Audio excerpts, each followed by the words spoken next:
კიდევ ერთხელ მოგესალმებით, ქრონიკას სპეციალური გამოშვებით ბრუნდება ეთერში და ვიწყებთ იერუსალიმით, სადაც მორწმუნეები ცეცხლის გადმოსვლას ელოდებიან. რიტუალის სანახავად და მაცხოვრის საფლავის თაყვანსაცემად წმინდა მიწაზე ათასობით პილიგრიმი მსოფლიოს სხვადასხვა ქვეყნიდან ჩავიდა. მომლოცველებს შორის არიან ქართველებიც. ცეცხლის გადმოსვლის რიტუალი აღდგომის წინ ვნების შვიდეულის დიდ შაბათს სრულდება. წესისამებრ მართლმადიდებელი პატრიარქი უფლის საფლავზე აგებულ სამლოცველოში კუვუკლიაში შევა და საფლავი დაიხურება. მანამდე პატრიარქს სხვადასხვა კონფესიის სასულიერო პირები და ებრაული პოლიციის წარმომადგენლები გაჩხრეკენ. ცეცხლს მომლოცველები საქართველოში ღვიან ღამით ჩამოაბრძანებენ და სააღდგომო ლიტურგიის დროს ტაძრებში გავრცელდება. ქრონიკის მაყურებელს საშუალება აქვს მაცხოვრის საფლავზე ცეცხლის გადმოსვლის რიტუალი სწორედ ტელეკომპანია იმედის ეთერში ნახოს. თქვენ ამ წუთებში სწორედ პირდაპირ ეთერის რეჟიმით შეგიძლიათ ადევნოთ თვალი თუ რა ხდება ამ წუთებში იერუსალიმის აღდგომის ტაძარში მაცხოვრის საფლავთან. როგორც ხედავთ, მორწმუნეები ცდილობენ, რომ მათთვის სასურველი ადგილი დაიკავონ იმისათვის, რომ საკუთარი თვალით ნახონ ცეცხლის გადმოსვლის რიტუალი.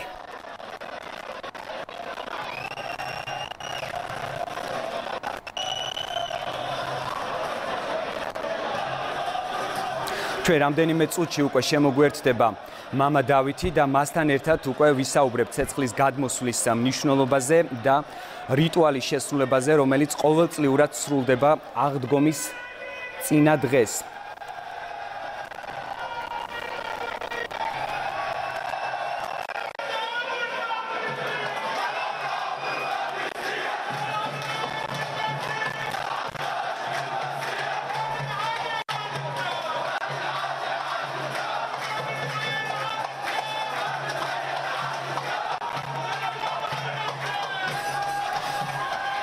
მაცხოვრის საფლავთან, როგორც ხედავთ, უკვე არიან შეკრებილი მორწმუნეები.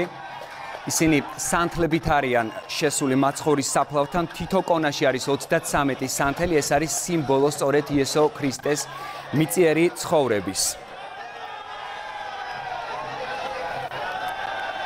ხედავთ, რომ ისმის ხმაური და ყიჟინა. სავარაუდოდ ტაძარში შედიან უკვე არაბი მართლმადიდებლები და მათი შესვლა ეს არის სწორედ ერთ-ერთი რიტუალის ნაწილი, რომელიც სრულდება ვიდრე გადმოვა ცეცხლი უშუალოდ მაცხოვრის საფლავზე.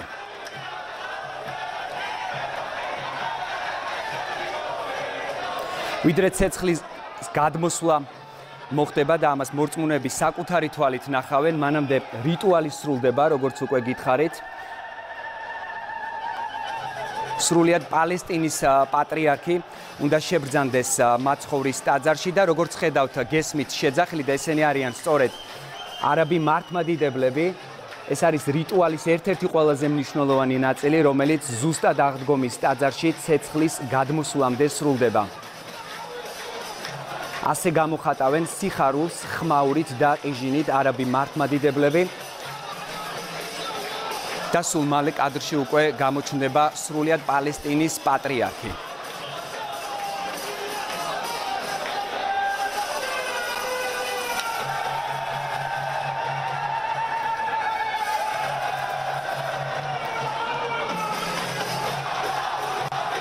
ვიდრე მართლმადიდებელი პატრიარქი უშუალოდ შებრძანდება კუვუკლიაში, მანამდე მოხდება მისი განმოსვა, ესეც რიტუალის ერთ-ერთი ყველაზე მნიშვნელოვანი ნაწილია. მას საგულდაგულოდ შეამოწმებენ და სწორედ ამის შემდეგ ექნება უკვე მართლმადიდებელ პატრიარქს უფლება, რომ ის შევიდეს კუვუკლიაში უშუალოდ მაცხოვრის საფლავზე, სადაც ცეცხლის გადმოსვლას ელოდებიან მორწმუნეები.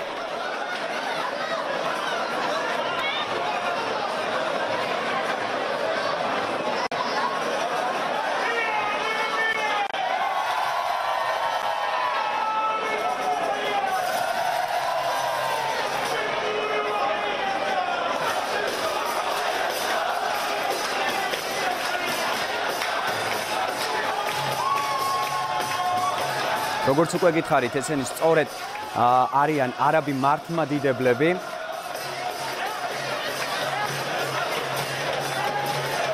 ამ რიტუალის შემდეგ უკვე გამოჩნდება მართლმადიდებელი პატრიარქი და სავარაუდოდ სწორედ ამის შემდეგ უკვე დაიწყება მისი განმოსვა, რომელიც როგორც უკვე გითხარით, რიტუალის ნაწილია.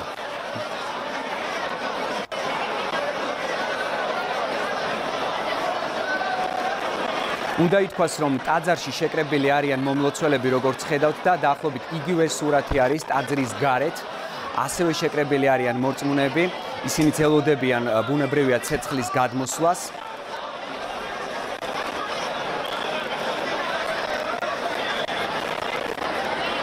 იერუსალიმში აღდგომის ტაძართან შეკრებას მორწმუნეები იწყებენ ჯერ კიდევ წითელ პარასკევს, ისინი ცდილობენ, რომ მათთვის სასურველი ადგილი დაიკავონ იმისათვის, რომ საკუთარი თვალით ნახონ ცეცხლის გადმოსვლა. ცეცხლის გადმოსვლის რიტუალი აღდგომის წინ ნებიშვიდეულის დიდ შაბათს სრულდება და წესისამებრ, როგორც უკვე გითხარით, მართლმადიდებელი პატრიარქი უფლივ საფლავზე აგებულ სამლოცველოში კულკლიაში შედის და ამის შემდეგ უკვე საფლავი იხურება. მანამდე პატრიარქს სხვადასხვა კონფესიის სასულიერო პირები და ებრაული პოლიციის წარმომადგენლები გაჩხრეკენ და სწორედ ამის შემდეგ შებრძანდება პატრიარქი კულკლიაში. თქვენ ისევ გესმით ამ წუთებშიც არაბი მართლმადიდებლების შეძახილი, ესეც რიტუალის ნაწილია და ამ ხმაურით და ყიჟინით ისინი ეგებებიან ცეცხლის გადმოსვლას, ვიდრე შებრძანდება კულკლიაში პატრიარქი.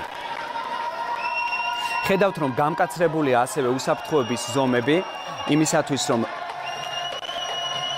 დაცული იყვნენ მოქალაქეებიც, განსაკუთრებულად ემზადებიან ამ დღისთვის იერუსალიმში და მობილიზებულია პოლიცია როგორც ტაძარში, ასევე ტაძრის გარეთ.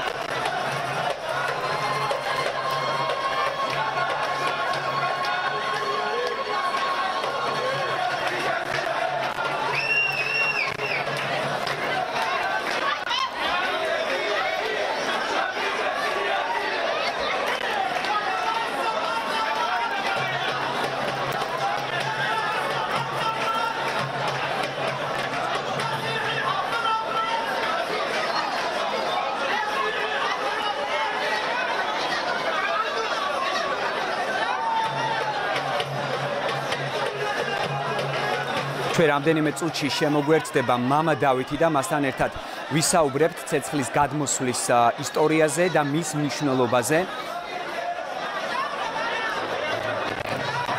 ტელეკომპანია იმედის მაყურებელს საშუალება აქვს, რომ სწორედ ჩვენი ეთერის საშუალებით ნახოს პირდაპირ ეთერში რა ხდება ამ წუთებში იერუსალიმში, უშუალოდ აღდგომის ტაძარში მაცხოვრის საფლავთან.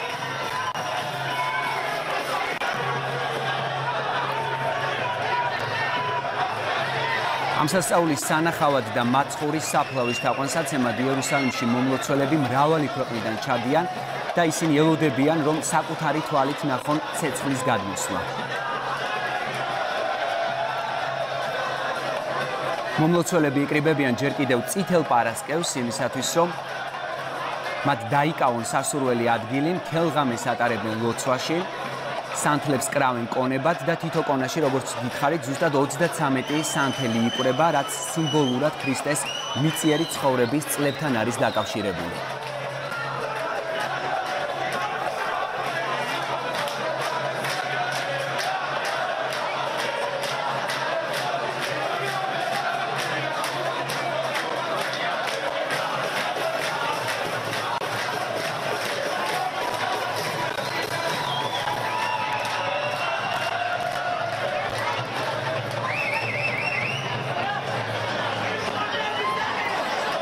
ლიტანიობა იერუსალიმის საპატრიარქოს ეზოდან იწყება, ვიდრე მომლოცველები და სასულიერო პირები შებრძანდებიან უშუალოდ აღდგომის ტაძარში. პროცესია წმინდა იაკობის ტაძრის გავლით აღდგომის ტაძრის საკურთხევლისკენ მიემართება და მას შემდეგ, რაც არაბები უკვე ტაძარს მოილოცავენ და დადუმდებიან, ტაძარში სამხრეთის კარიბჭით უკვე შემოდის უნეტარესი პატრიარქი იერუსალიმისა და სრულიად პალესტინის.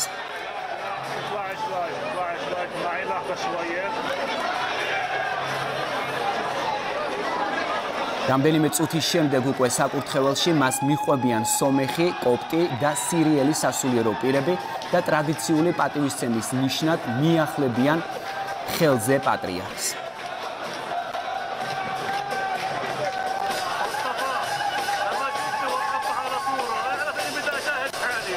ლიტანიობა საკურთხევლიდან იწყება, მსვლელობას წინ მიუძღვებიან მებაირაღეები, ზუსტად 12 ბაირაღით, მას სტიქაროსნები და მგალობლები მიჰყვებიან. შემდეგ უკვე მათ მოსდევს იპოდიაკონი, რომელიც საპატრიარქოს ჯვარს მიაბრძანებს და სხვა სასულიერო პირები. პროცესიას თავად უნეტარესი პატრიარქი მიჰყვება, მსვლელობა ჯერ აღდგომის ტაძარს შემოუვლის გალობით, შემდეგ სამგზის კულუკლიას და ჩერდება მაცხოვრის საფლავის შესასვლელთან. პროცესი ცეცხლის გადმოსვლის რიტუალის შემადგენელი ნაწილია, როგორც უკვე გითხარით, არაბი მართლმადიდებლების ხმაურით შესვლა აღდგომის ტაძარში.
და ჩვენ უკვე შემოგვიერთდა სიონის საკათედრო ტაძრის მღვდელმსახური დეკანოზი მამა დავით ლასურაშვილი და მასთან ერთად ვისაუბრებთ ცეცხლის გადმოსვლის ისტორიასა და მის მნიშვნელობაზე. ჩვენ გვაქვს უკვე საშუალება, რომ ვნახოთ კადრი, თუ რა ხდება ამ წუთებში უშუალოდ აღდგომის ტაძარში მაცხოვრის საფლავთან, სადაც მომლოცველები არიან შეკრებილი. მამაო, რომ მივაწოდოთ ჩვენს მაყურებელს ზუსტი ინფორმაცია, რა ხდება ამ წუთებში უშუალოდ მაცხოვრის საფლავთან, ხედავთ რომ გვესმის შეძახილი. პირველ რიგში მოგესალმებით. მშვიდობა თქვენ და დღეს გადაუჭარბებლად შეიძლება ითქვას, რომ სოფლიოს ყურადღების ცენტრში ის ადგილია, რომელსაც ჩვენ ტელეეკრანებზე ვუყურებთ. ეს არის ადგილი, რომელიც არის სამყაროს ცენტრი ფაქტიურად, სადაც იშვა მაცხოვარი. როგორც ჩანს, როგორც ეკრანზე ვხედავთ, კარგი ხნის დაწყებულია, დელეგაციები შემოგზანებული არიან უკვე ტაძარში, ჩვენ ახლა შემოუერთდით და უკვე გვესმის დაფთაფების ხმა, რაც ნიშნავს იმას, რომ ფოტინე სამარიტელის მემკვიდრეები, არაბი მართლმადიდებლები უკვე შემოსულან დიდ ტაძარში, კუკლის ნაწილს ხედავთ და დიდ ტაძრის ნაწილს. ისინი არიან შემოსულები ტაძარში და ზოგი მათგანი ერთმანეთს მხრებზე აზის, ზოგი მათგანი დაფთაფებს უკრავს, ზოგი ტაშით და შეძახილით ამხნევებს ერთმანეთს და ისინი ამბობენ, რომ არ არის სხვა ჭეშმარიტი სარწმუნოება გარდა მართლმადიდებელი სარწმუნოებისა. აი ახლა ამ მოვლენის, უშუალოდ ამ კონკრეტული მოვლენის მნახველები ვართ ჩვენ. რაც შეეხება უშუალოდ დღევანდელ დღეს და ამ მდგომარეობასთან ჩვენ გვაქვს საქმე. უპირველეს ყოვლისა უნდა ვთქვათ ის რომ ეს არის სამყაროში ყველაზე დიდი მოვლენა, რასაც ქვია მაცხოვრის აღდგომა. უდიდესი წმინდანი, ჩვენი თანამედროვე წმინდანი, სხვადასხვა წმინდა ნიკოლოზ სერბი ამბობს ასეთ სიტყვებს, რომ სოფლიო დედამიწა ალბათ გაიხლიჩებოდა ქრისტეს აღდგომა რომ არ მოხდარიყო. ეს ერთ-ერთი უდიდესი წმინდანია და ასევე ჩვენი თანამედროვე წმინდანი გახლავთ იუსნე პოპოვიჩი, დიდი ღვთისმეტყველი, რომელიც ასეთ სიტყვებს ამბობს, რომ ქრისტეს აღდგომა ეს არის ყველაზე ღრმა და ყველაზე დიდი და ანი და ჰოე მთელ მის ღმერთ კაცობრიվ სიმაღლეში. აი ეს ანი და ჰოეს მოლოდინში ვართ ახლა ჩვენ, რომელიც კიდევ ერთხელ 2019 წელს უნდა აღსრულდეს და მაგრამ არ შეიძლება რომ არ აღვნიშნოთ, რომ თუ კი გვინდა ჩვენ შეუერთდეთ მაცხოვრის აღდგომის სიხარულს, მაშინ ჩვენ უნდა გავიზიაროთ მაცხოვრის ჯვარცმის ტკივილიც. აღდგომა ხომ ჯვარცმის გარეშე არ ყოფილა და სხვადასხვა ასია ადამიანების და ერების ცხოვრებაში, თუ კი ეს ერები და ადამიანები ქრისტიანულ ცხოვრებას ლამობენ და იღწვიან ამისათვის. ცირეოდენად თუ შეიძლება რომ შევეხოთ ამ მოვლენასაც, ვიდრე გაგრძელდებოდეს სიცოცხლეობა. კი ბატონო, შეგვიძლია შევეხოთ და ვისაუბროთ ასევე ცეცხლის გადმოსვლის ისტორიაზეც, ბუნებრივი აინტერესებს ჩვენ მაყურებელს. რა პერიოდიდან ხდება იგივე წყაროების მიხედვით ცეცხლის გადმოსვლა და რა დატვირთვა აქვს ცეცხლს უშუალოდ მორწმუნეებისთვის, რომლებიც ამ წუთებში არიან შეკრებილი აღდგომის ტაძარში. დიახ. თავიდანვე უნდა აღნიშნოთ, რომ პირველად ცეცხლი მაცხოვრის ყოვლადწმინდა საფლავზე გადმოვიდა მაშინვე, როდესაც მაცხოვარი მკვდრით აღდგა. აი პატარა მუხს ავიკითხავ სახარებიდან. ერთსა შაბათსა მოვიდა მარია მაგდალინელი განთიად, ვიდრე ბნელღა იყო.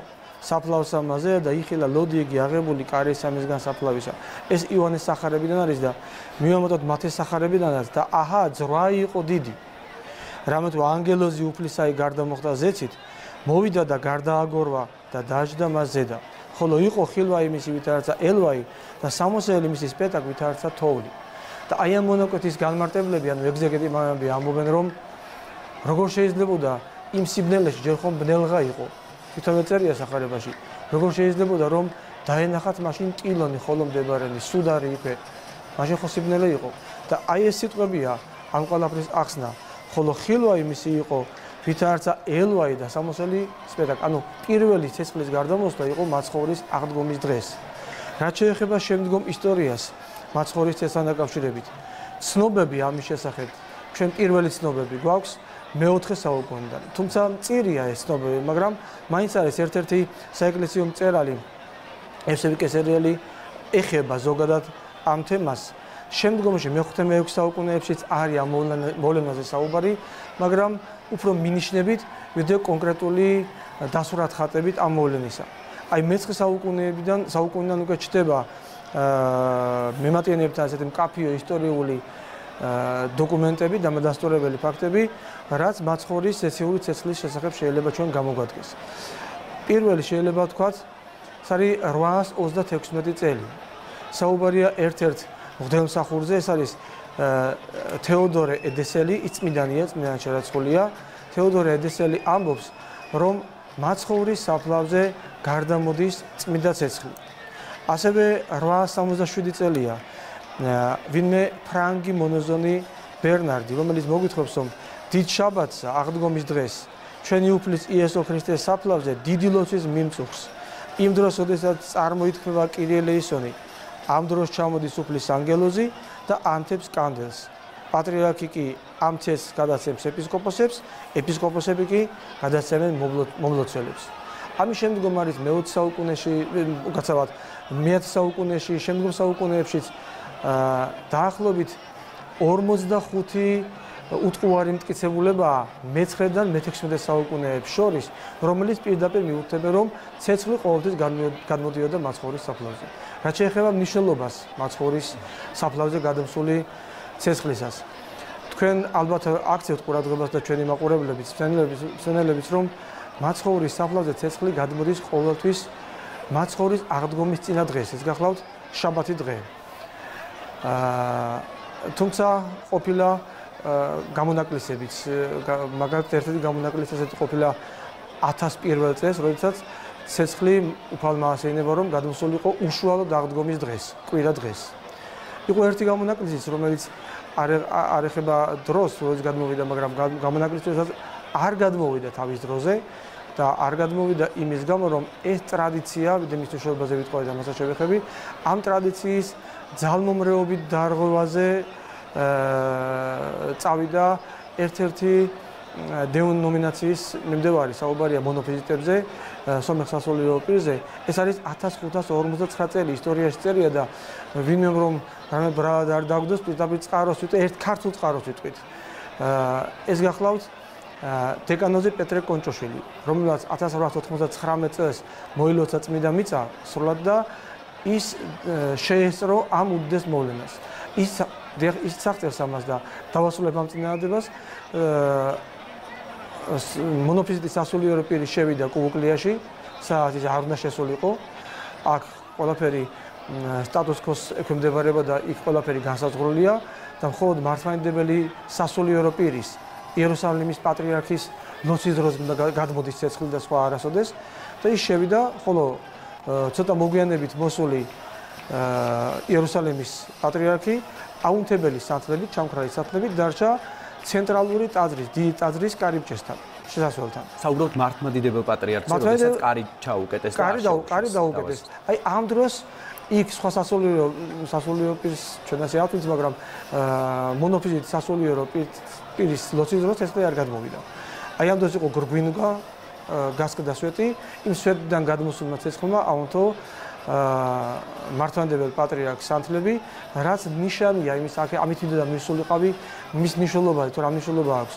ეს არის დასტური იმისა, რომ სასწაულები, პირველი სასწაულები ხდება დღესაც. დასტური იმისა, რომ ჭეშმარიტება წმინდა მართლმადიდებელი ეკლესია ამას გვასწავლის და ეს სრული ჭეშმარიტებაა. ერთადერთი მაცხოვნებელი ეკლესია ეს არის მართლმადიდებელი ეკლესია და მართლმადიდებელი ეკლესიის სასულიერო პირის ლოცვისას თუ არა, სხვა შემთხვევაში არასდროს ცეცხლი არ გადმოდის. და ამიტომაც გვიხარია, ამიტომაც ჩვენ ხედავთ დაფთაფებს და ხრებზე შემჯდარ ადამიანებს, რომლებიც გაიძახიან, რომ ჩვენი რწმენა მართალია, არ არის სხვა ჭეშმარიტება თუ არა მართლმადიდებელი ეკლესიის სარწმუნოება. რო აღწეროთ რა რიტუალი სრულდება ამ წუთებში ისევ რომ დაუბრუნდეთ აღდგომის დღეს. ამ წუთში რამდენადაც მე ვხედავ, ეს არის ნელის სულით შემოვლა ტაძრის გარშემო.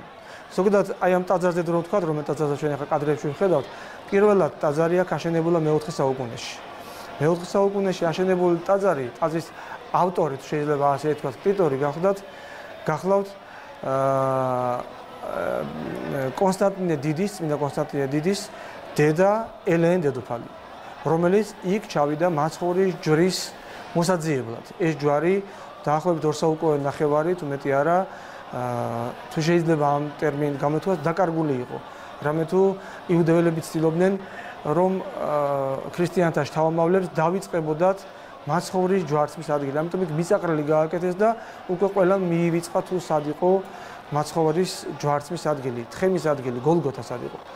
აი ამ დროს ამ ადგილის მოსაძიებლად საკუთარი შვილისგან აღებული ლოცვა-კურთხევით ჩაბრძანდება იერუსალიმში ელენე დედოფალი და ვიდრე იქ ის აღმოაჩენდეს იმ ადგილს, რომელსაც თხემის ადგილი ქვია, სადაც ჯვარს ესვა მაცხოვარი, მანამდე მას საკმაოდ დიდი გზის გავლა მოუწია, საკმაოდ ბევრ ადამიანთან ურთიერთობა და გამოძიება ამ ყველაფრისა, თუ სად შეიძლებოდა ყოფილიყო მაცხოვრის ჯვარი და აი ამ პერიოდის მოვლენაა სწორედ აი ეს ტაძარი, დიდი ტაძარი, პირველად გაშენდა მე-4 საუკუნეში. დიდი ტაძარი ახლა კარგად ჩანს, სრული ხედით ჩანს. დიდი ტაძარი მოიცავს რამდენიმე წმინდა ადგილს, რომელთაგან უპირველესი და ყველაზე დიდებული, რა თქმა უნდა, ეს არის მაცხოვრის აღდგომის ადგილზე აშენებული მცირე ტაძარი, კუბუკლია წოდებული, რომელიც თვითონ თავისთავად შედგება ორი კიდე მცირე ნაწილისგან. ერთი გახლავთ ანგელოზთა ეკვდერი, ასე ქვია, და უშუალოდ მის შიგნით არის მაცხოვრის საფლავი.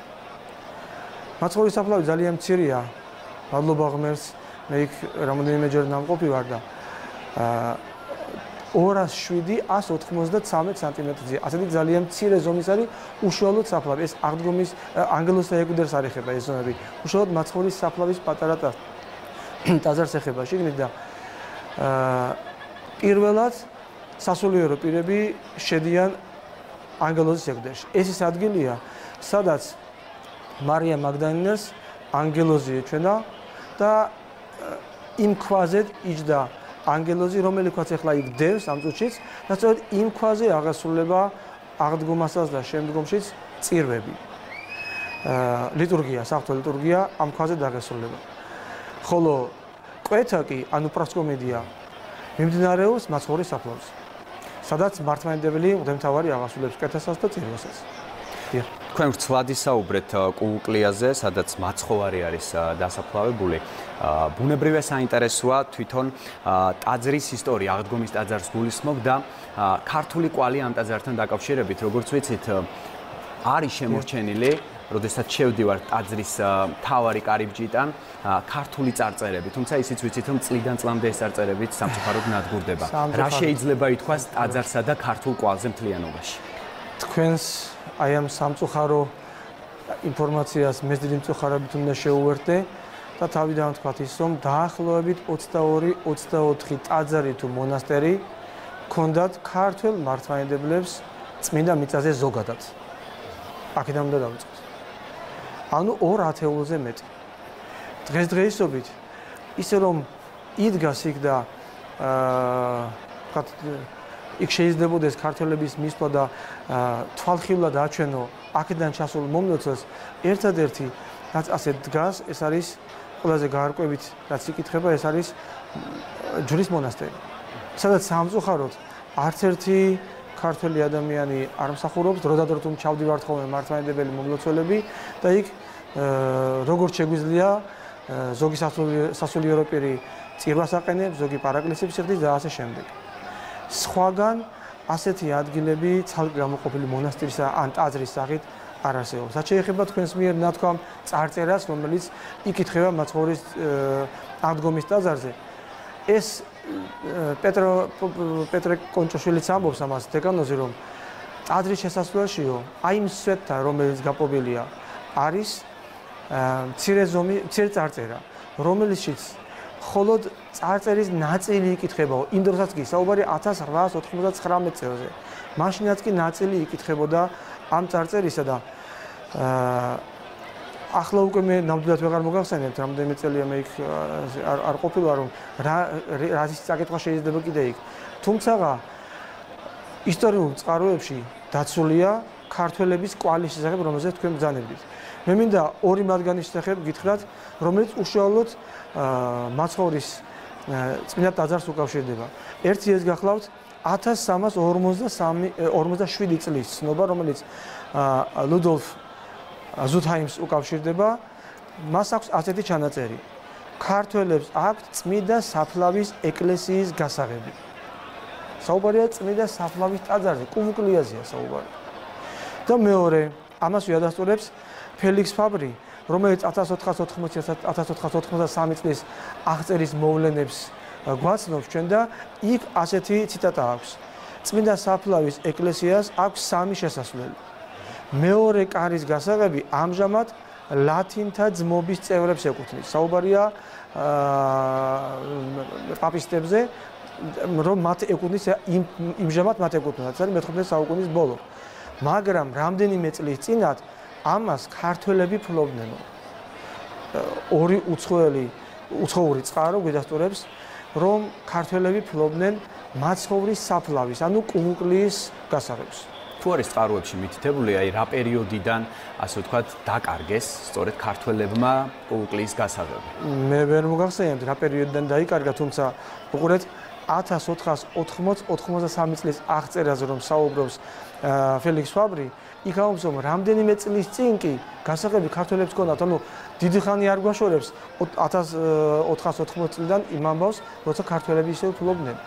ანუ ქართველები აი დღეს რომ მართლმადიდებელი ბერძნები არიან მცველნი მაცხოვრის საფლავისა, კუკლიისა, სრულად და მადლობა ღმერთს, რომ მართლმადიდებელი ადამიანები არიან მცველნი იმდენად რამდენადაც რელიგიური სიჭრელის მომსწრენი გავხდებით, თუკი ჩვენ ჩავალთ ამ წმინდა ადგილზე და ჩვენ კი ვამბობთ და აგერ ხმამაღლა ღაღადებენ ფოტინეს სამარიტელის მემკვიდრეები, არაბი მართლმადიდებლები, რომ არ არის სხვა ჭეშმარიტი სარწმუნოება, გარდა მართლმადიდებელი ეკლესიის სარწმუნოებისა.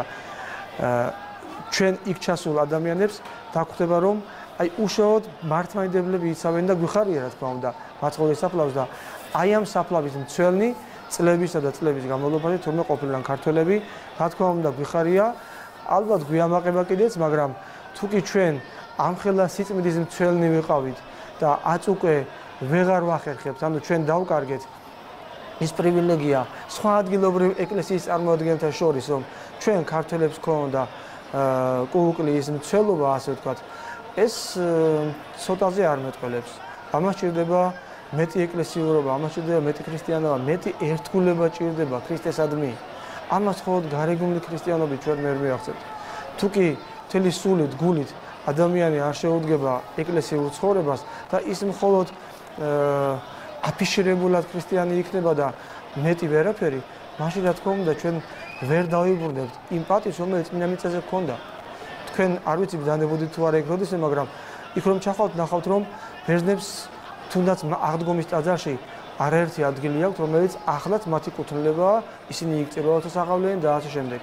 იქ აქვს მართლმადიდებლებიდან სხვებსაც, თქვათ, მათ შორის აქვს რუსებს საკმაოდ დიდი ნაწილი, როგორც ტაძარში, ასევე ზოგადად წმინდა მიწაზე. არაერთი მონასტერი გააჩნიათ. აი ქართველებს, რომელთაც ჰქონდა დაახლოებით 24 სიწმინდე ტაძარ მონასტრების სახით. არც ერთი არ გვაქვს და ძალიან დიდი გულის ტკივილია.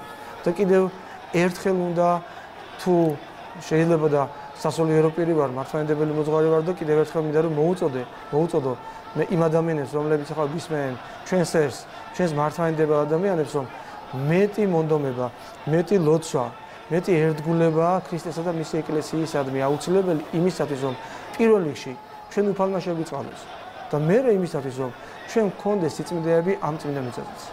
ჩვენ ისევ როგორც ვხედავთ გვესმის არაბი მართლმადიდებლების შეძახილი, იქნებ კიდევ განუმარტოთ ჩვენს მაყურებელს ლიტანიობა, როგორც ვიცით, იწყება ჯერ კიდევ ტაძრის გარეთ, სადაც ასევე ხალხმრავლობა არის და მორწმუნეები არიან შეკრებილი. ზუსტად რა მონაკვეთს გადის ლიტანიობა, ვიდრე უშუალოდ სასულიერო პირები, მომლოცველები შევლენ აღდგომის ტაძარში?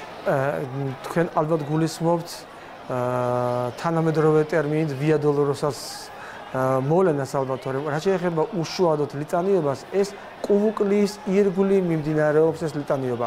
ანუ დიდ ტაძარში რომ მაცხოვრის საფლავის მცირე ტაძარია, აი მის გარშემო მიმდინარეობს. რაც შეეხება სვლელობას, იქ ჩასული მომლოცველები აუცილებლად გაევლიან იმ გზას, რომელი გზაც გაატარეს მაცხოვარს, მას შემდეგ რაც მაცხოვარი იქნა იუდას მიერ გაცემული, აქედან დაწყებული ვიდრე მის ჯვარცმამდე და გარდამოხსნამდე. იქ მყოფი ადამიანები მიგითითებენ იმ წმინდა ადგილებისაკენ, რომელსაც შეეხო მაცხოვარი უშუალოდ. ზოგ ადგილზე მისი ნაფეხურია, ზოგ ადგილზე მისი ხელია. იქ არის ადგილები, სადაც მაცხოვარი შეიყვანეს და სტანჯეს და თქვენ გაუგნდებით თუ რა სახის საწამებელი მდგომარეობით იყო მაცხოვარი ტანჯული. ეს ქვის ფილებიც კი შემონახულია, თუ როგორ ხდებოდა ტანჯვა და რაც შეეხება რახან აქამდე მივედით მაცხოვრის ტანჯვის მომენტს, ჯვარზე გაკვრის მომენტს, ალბათ ურიგო არ იქნება, რომ ჩვენს მაყურებლებს კიდევ ერთხელ შევახსენოთ მაცხოვრის ჯვარცმის მომენტი. მაცხოვარი ჯვარზე რომ გააკრეს, აი ეს ჯვარი თქვენ გახსოვთ, რომ ებრაული მოვლენა არ იყო. ებრაელები თავად მღვდელმთავრები და იქ შეკრებილი ადამიანები ამბობენ, რომ ისინი ვერ მოკრავენ მაცხოვარს. და ითხოვენ რომის წარმომადგენელისაგან ითხოვენ, პროკურატორისაგან ითხოვენ, რომ მან მიუსაჯოს მას სიკვდილი. რომის სამართლის ერთ-ერთი წყალებში მონაპოვარი იყო ჯვარი. ჯვარზე სიკვდილი. ყველა ადამიანს, რომელსაც მიუჯიდნენ სიკვდილს, გარკვეული დანაშაულისა გამო, ყველა მათგანს ჯვარზე არ აღასრულებდნენ. ჯვრით არ მოკვდებოდა ყველა მათგანი. დაუშვათ თუ ვინმე დიდგვაროვანი ადამიანი სიკვდილით უნდა დაესაჯათ რაიმე ძიმეწოდისა გამო, დანაშაულისა გამო, მას სხვა სახით დაჟიდნენ და არა ჯვარზე სიკვდილით.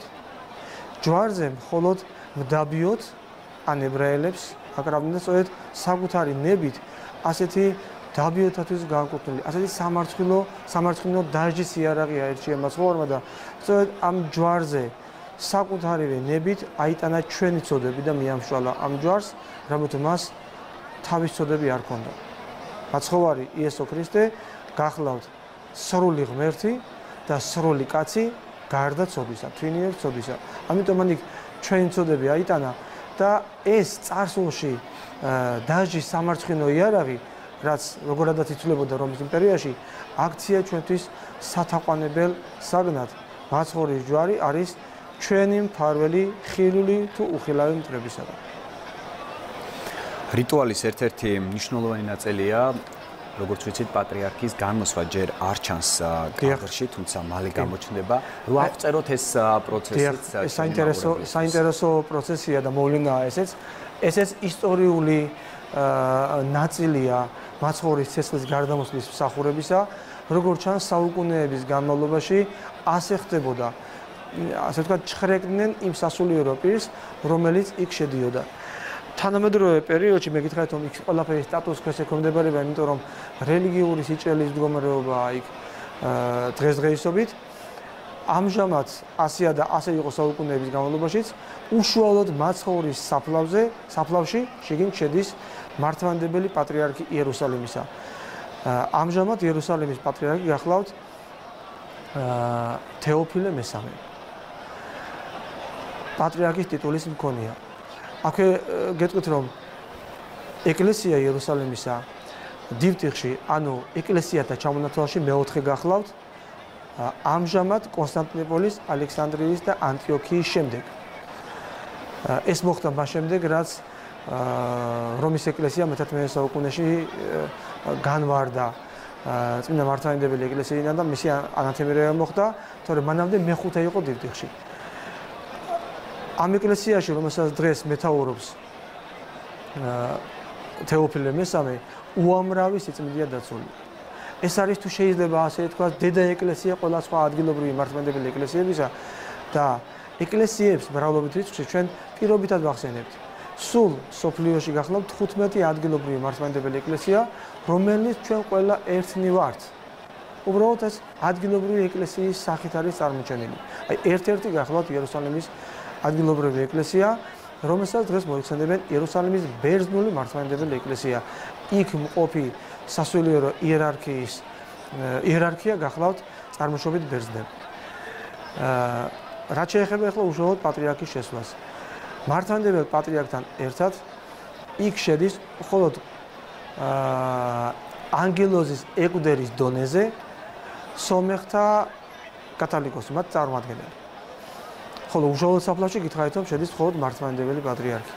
შესვლამდე თქვენ უკვე ბრძანეთ და ჩვენს ნახავთ, უფრო კარგად დავინახავთ ცოტა ხანში, ხდება ლიტანიობა და ლიტანიობის ბოლოს ლიტანიობა ხდება გალობებით და ასე შემდეგ და შემდგომ ხდება შეჩერება მაცხოვრის ტაძრის შესასვლელთან. აქ ხდება მთლიანად განმოსვა მართლმადიდებელი პატრიარქის, განმოსვა კვართამდე.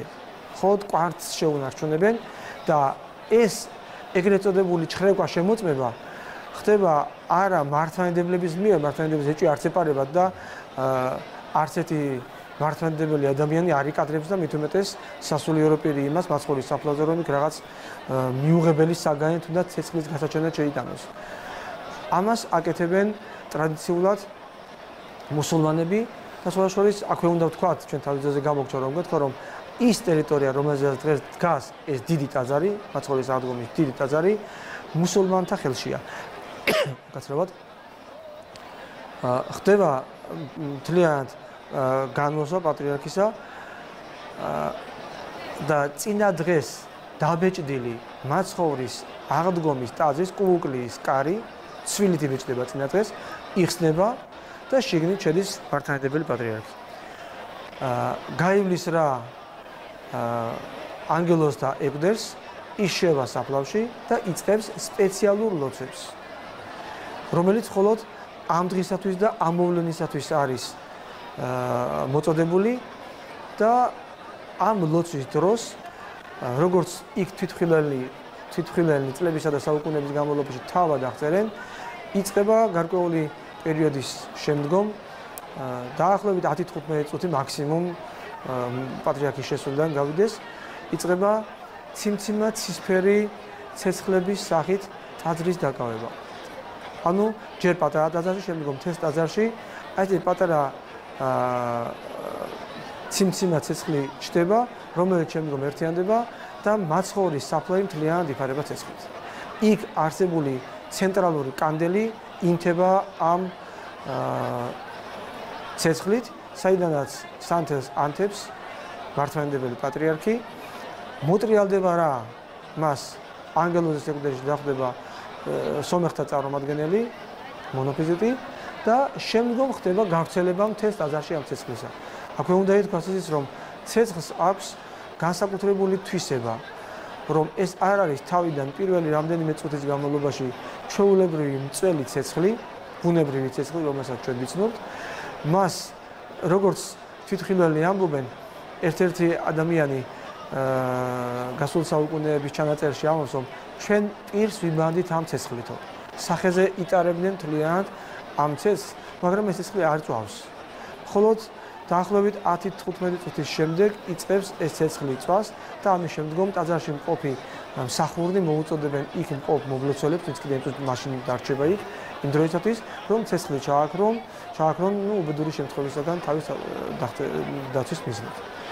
აი ეს არის ასე ვთქვათ ის მოვლენა, რაც იმ წუთებში იქ მოხდება, ჩვენ ალბათ ცოტა ხანში ამას დავინახავთ.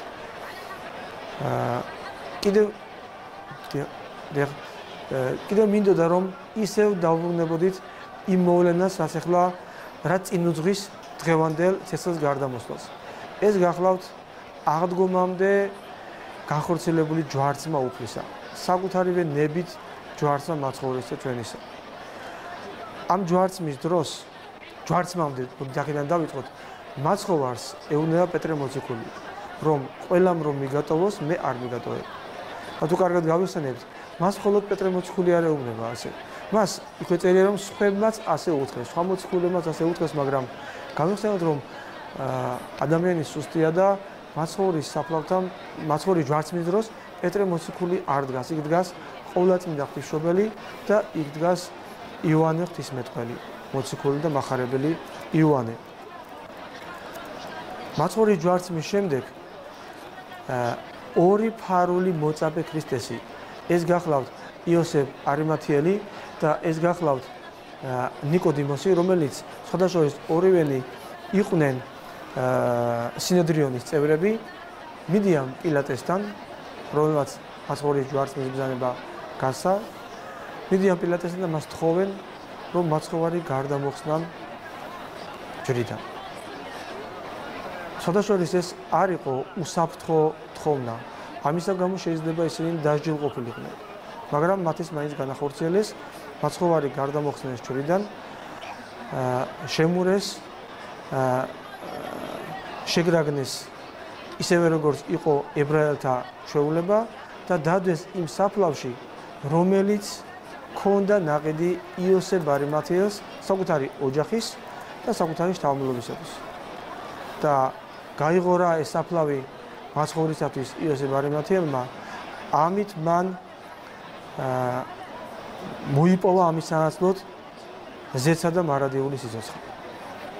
მაცხოვრის ამ განაღებით. რა ხდება ამის შემდეგ? ცოტა გავუცოთ მოვლენებს წინ. იოსებ არიმათიელიც და ნიკოდიმოსიც მაცხოვრის სახარების მქადაგებელნი ხდებიან უკვე ერში. იოსებ არიმათიელი შემდგომში განდევნილი იქნა თავისი სამშობლოდან და მხოლოდ რომის იმპერიის დასავლეთ რეგიონში, ბრიტანეთში, ალბიონის მთებში პოვა სამუდამო განსასვენებელი. მაგრამ უკვე არა როგორც იუდეველმა თავადმა, ეს იუდეველი თავადი იყო, არამედ როგორც ბრიტანეთის განმანათლებელმა მოციქულთა სწორმა და როგორც ბრიტანეთის ზეცილურმა მფარველმა. რაც შეეხება ნიკოდიმოს, ნიკოდემოსი მწირად გარდაიქცა თავისივე სამშობლოში, ის ის მწირის სახით დადიოდა ქალაქებში, სოფლებში, ქადაგებდა მაცხოვრის აღდგომას, მაცხოვრის ღვთაებრიობას, მოაქცევდა ხალხს ქრისტიანულ სარწმუნოებაზე და ასეთი ფორმა იპოვა, რომ მოწყალების თხოვნით ეკადაგა ერში ქრისტეს რჯული.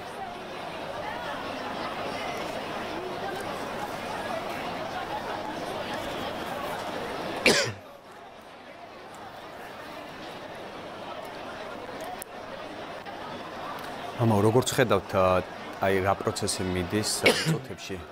ჯერჯერობით ისევ გაჩერებულნი არიან. კადრებში ჯერ არ ჩანს იერუსალიმის პატრიარქი, ყოველ შემთხვევაში ვერ ხედავ.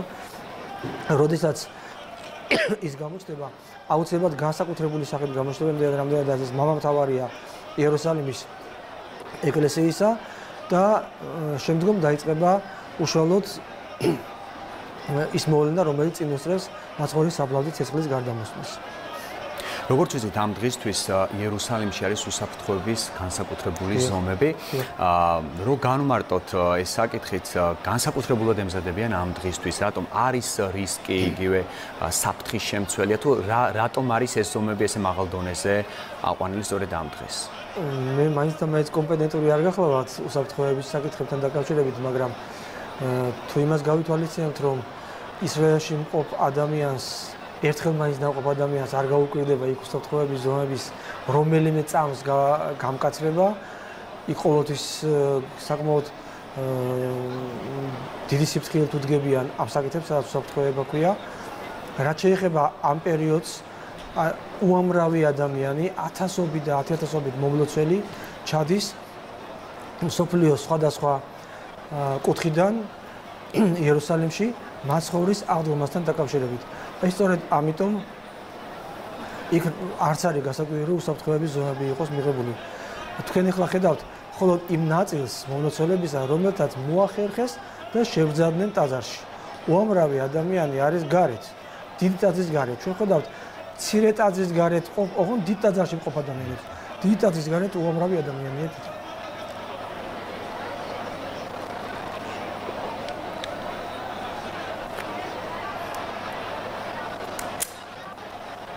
მიდრე გვაქვს საშუალება ჩვენს მაყურებლებს კიდევ ერთი მომენტი მინდა შევახსენო. ჩვენი წინაპრები ყოველთვის ამბობდნენ ხოლმე, რომ ის ადამიანები, რომლებიც მართლმადიდებელ სიწმინდეს რაღაც გარკვეულ თუნდაც მცირე პრობლემა შეუქმნიან ან შეურაცხყოფას მიაყენებენ, ამის გამო გარკვეულ საზღაურს იხდიან ხოლმე. და ჩვენი წინაპრები ასე გადმოცემით გვეუბნებიან და ჩვენ ვიცით, ჩვენამდეც მოსულა ესეთი კონკრეტული ფაქტები, ამბები, თუ ვის რა დაემართა, ვინც რომელიმე ტაძარს, ეკლესიას, მონასტერს ან სასულიერო პირს ცუდად მოექცა. ალბათ არ იქნება უინტერესო ჩვენს მაყურებლებს შევახსენოთ, თუ რა ბედი ეწიათ იმ ადამიანებს, რომლებიც მაცხოვრის ამ საღვთო ისტორიასთან იყვნენ დაკავშირებულნი. ქრისტეს ჯვარცმიდან სულ რამდენიმე წლის შემდეგ პონტოელი პილატე იმპერატორმა ტიბერიუსმა გადაასახლა. და გადაასახლა ის სასაზღვრო ქალაქ ვიენაში, ეს თანამედროვე ავსტრიის ტერიტორია და აი სწორედ აქ მან თვითმკვლელობით დაასრულა თავის სიცოცხლე. უფსკულში გადახტა.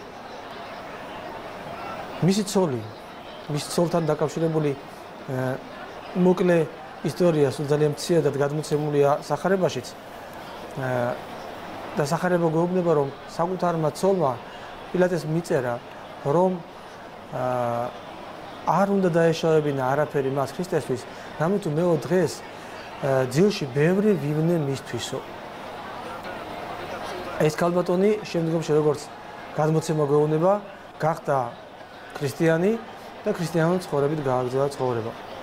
რაც შეეხება კიდევ ორ ადამიანს, სიძესიმამს, ანას და კაიაფას, რომლებიც იუდეველი მღვდელმთავრები გახლდნენ, ანა და კაიაფა ერთ-ერთი ბუნტის დროს საკუთარმა თანატომელებმა ჩაქოლეს. ასე გარდაიცვალნენ ისინი. ასე რომ მაცხოვრის ჯვარცმასთან დაკავშირებული ის ადამიანები, რომლებიც ძალიან რბილად რო ვთქვათ, უარყოფით კონტექსტში არიან მოხსენიებული როგორც წინა წერილში, ასევე წინა გადამოცემაში, ჩვენ ხედავთ თუ როგორ ამთავრებენ სიცოცხლეს. ხედავთ კადრში. დიახთლიანად გაათავისუფლეს წინდებარი ადგილი, როგორც ჩანს, ახლა გამოჩნდებიან სასულიერო პირებიც.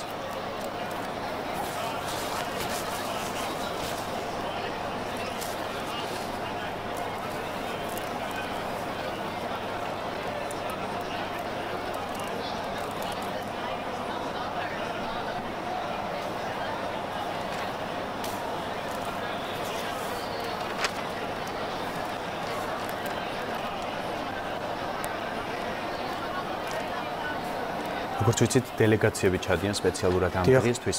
საქართველოსდან ბუნებრივია ყოველ წელს ჩადიან ასევე დელეგაციებიც. ამ შემადგენლობაზეც რო ვისაუბროთ. კარგია რომ გაიხსენეთ თქვენ. საქართველოსდან ბოლო მრავალი წელია რომ ჩადიან მომლოცველები, მათ შორის სასულიერო პირებიც. მე რამდენადაც ჩემთვის ცნობილია, წელსაც არიან იქ წასული სასულიერო პირები, ასევე ერის ადამიანებიც და საკმაოდ ვრცელი დელეგაცია მიდის ხოლმე სხვადასხვა ჩვენგან, რამდენიმე ათეული დაახლოებით 100-100-მდე მიდის ხოლმე წელს ვერ მოგახსენებთ რამდენი ადამიანია წასული. ეს ის ადამიანები არიან ჩვენი დესპანები, რომლებიც იქ ესწრებიან მაცხოვრის საფლავზე ცეცხლის გარდამოსვლას და შემდგომ ჩვენთან მწრაფლ ჩამოაბრძანებენ ხოლმე ამ ცეცხლს, რომელსაც რა თქმა უნდა მიაბრძანებენ სამების საკათედრო ტაძარში, სადაც უწმინდესი და უნტარესი სრულიად საქართველოს კათოლიკოს პატრიარქი წირავს და ასევე ეს ცეცხლი ნაწილდება საქართველოს მთელს ტერიტორიაზე. და ტრადიცია ასეთია, უკვე დამკვიდრდა ბოლო წლებში ჩვენთანაც საქართველოს ეკლესიაშიც, რომ როდესაც ტაძარში შემობრძანდება მაცხოვრის საფლავის ცეცხლი, ტაძარში ანთებული ყველა კანდელი თუ სანთელი ქრება და იმ ცეცხლით ინთება შემდეგ. რაც შეეხება თავად ამ ცეცხლს სიონის საკათედრო ტაძარში, სადაც მეც მსახურობ, მთელი წლის განმავლობაში ვინახავთ ამ ცეცხლს და ყველა მსურველს, ყველა მართლმადიდებელი ქრისტიანს აქვს იმის საშუალება, რომ მობრძანდეს და მაცხოვრის საფლავის ცეცხლი წააბრძანოს შინ. პირველი 40 დღის განმავლობაში, უკაცრავად ერთი კვირა უნდა მეთქვა, პირველი 40 დღის განმავლობაში ეს ცეცხლი დაბრძანებულია შუა ტაძარში. იქ სასულიერო პირებისათვის ან ეკლესიის მსახურთათვის თხოვნაც არ არის საჭირო, რომ ეს ცეცხლი თქვენ გადმოგცენ. შუა ტაძარში ცენტრალურ ანალოგიაზე აღდგომის ხატის გვერდით დაბრძანებულია ეს ამ ცეცხლით ანთებული კანდელი, საიდანაც თქვენ საშუალება გაქვთ, რომ აანთოთ და შინ წააბრძანოთ ეს ცეცხლი. ხოლო 40 დღის გასვლის შემდეგ, ანუ ამაღლების შემდეგ შევძანდება საკურთხეველში და უკვე შეგიძლიათ რომ სასულიერო პირებს ან ეკლესიის მსახურს თქვენ თხოვოთ და ისინი დააკმაყოფილებენ თქვენს თხოვნას და ასე რომ ყველა მსურველს აქვს ამის საშუალება შინ კონდეს ეს ცეცხლი. ნუ აღდგომიდან აღდგომამდე ცეცხლი ტაძრებში რჩება. აღდგომიდან აღდგომამდე სიონის საკათედრო ტაძარში ყოველთვის არის აღდგომის ცეცხლი, მაცხოვრის საფლავის ცეცხლი. ეს უწმინდესი პატრიარქის ილია მეორის მოსაკურთხებით, ასე ვთქვათ, დაიწყო და გრძელდება ამ წვეტილობა არ ყოფილა ამ საქმეში. ძალიან ბევრი წელია, ბოლო 15 წელია მე ვარ შემსწრე ამ ყველაფერს. ისე რომ გადავინაცვლოთ იერუსალიმში, მაცხოვრის ტაძარში, ხედავთ რომ გამოჩნდნენ სასულიერო პირები. აი თქვენ ახლა ხედავთ კადრი შორიდან იყო მეკარებერდანი, სავარაუდოდ იერუსალიმის ეკლესიის მამამთავარი გამოჩნდა.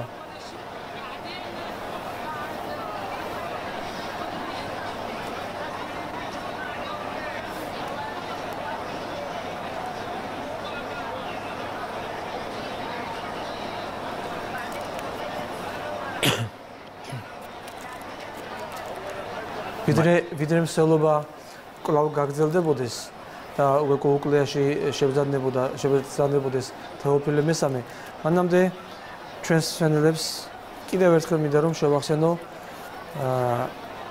თუ რას წარმოადგენს წმინდა მართლმადიდებელი ეკლესია.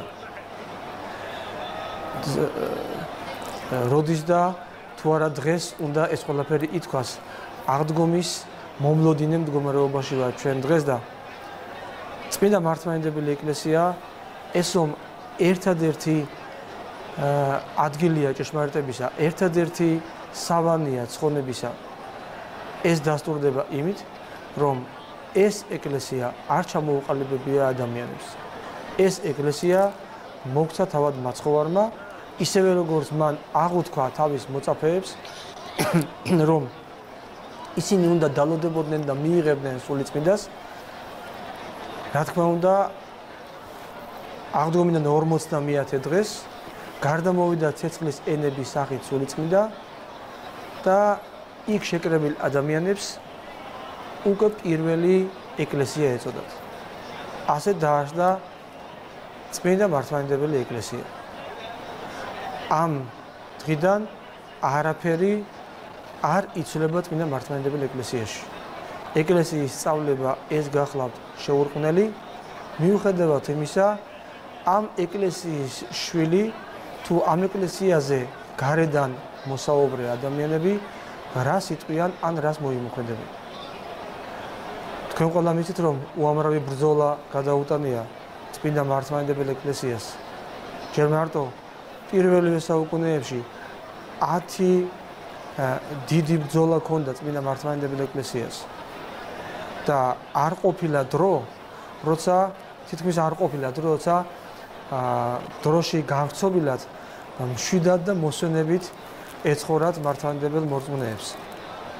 ყოველთვის იყო გარკვეული გასასწრებელი, მაგრამ უფალი ამბობს, ნუ გეშენიათ, რამე თუ მე მიძლევიე სოფელსა.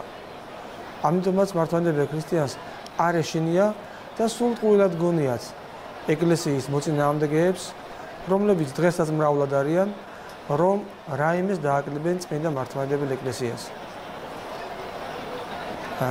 ერთ-ერთი ცნობილი და დიდი წმინდანი ნეტარი ავგუსტინი ამბობს ასეთ სიტყვებს, რომ უკაცრავად რომ ეკლესიის გარეშეო ზოგიერთ შეიძლება წამდეს ღმერთი. ეკლესიის გარეშე შეიძლება აღიარებდეს წმინდა სამებასაც. ეპყრას სახარება და იქადაგოს კიდეც. მაგრამ ის რაც შეუძლებელია ეკლესიის გარეშე, ეს არის ცხონება. რა თქმა უნდა, ეს არის ჭეშმარიტება, რასაც ნეტარი ავგუსტინი ამბობს. ეკლესიის მიღმა, ცხონება და ჭეშმარიტება არ არსებობს. ერთადერთი ამის ადგილი ეს არის წმინდა მართლმადიდებელი ეკლესია.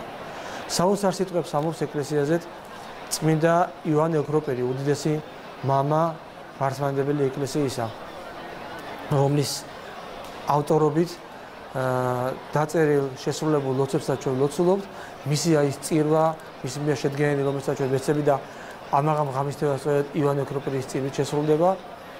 წმინდა იოანე ოქროპერი ამბობს ასეთ სიტყვებს: შეუძლებელია გადაცურო ზღვა ხომალდის გარეშე. ქრისტეს წმინდა ეკლესია კი იგივეა ამ სოფელში, რაც ხომალდის ზღვაში. წინამძღოლი ამ სულიერი ხომალდისა მამა ღმერთია. მესაჭე კი მხოლოდ შობილი ძე მისი იესო ქრისტე. კეთილი ნიავი სულიწმიდაა. ღმერთს დამორჩილებული მენიჩბეები, მოციქულნი და მათი მემკვიდრენი, წყემსნი ეკლესიისანი და მოძღვარნი, გემბანზე მყოფი ყველა მართლმადიდებელი ქრისტიანი. ფსკერი და სიმტკიცე ხომალდისა ეს არის ყოვლადწმინდა სამებისადმი მართალი რწმენა.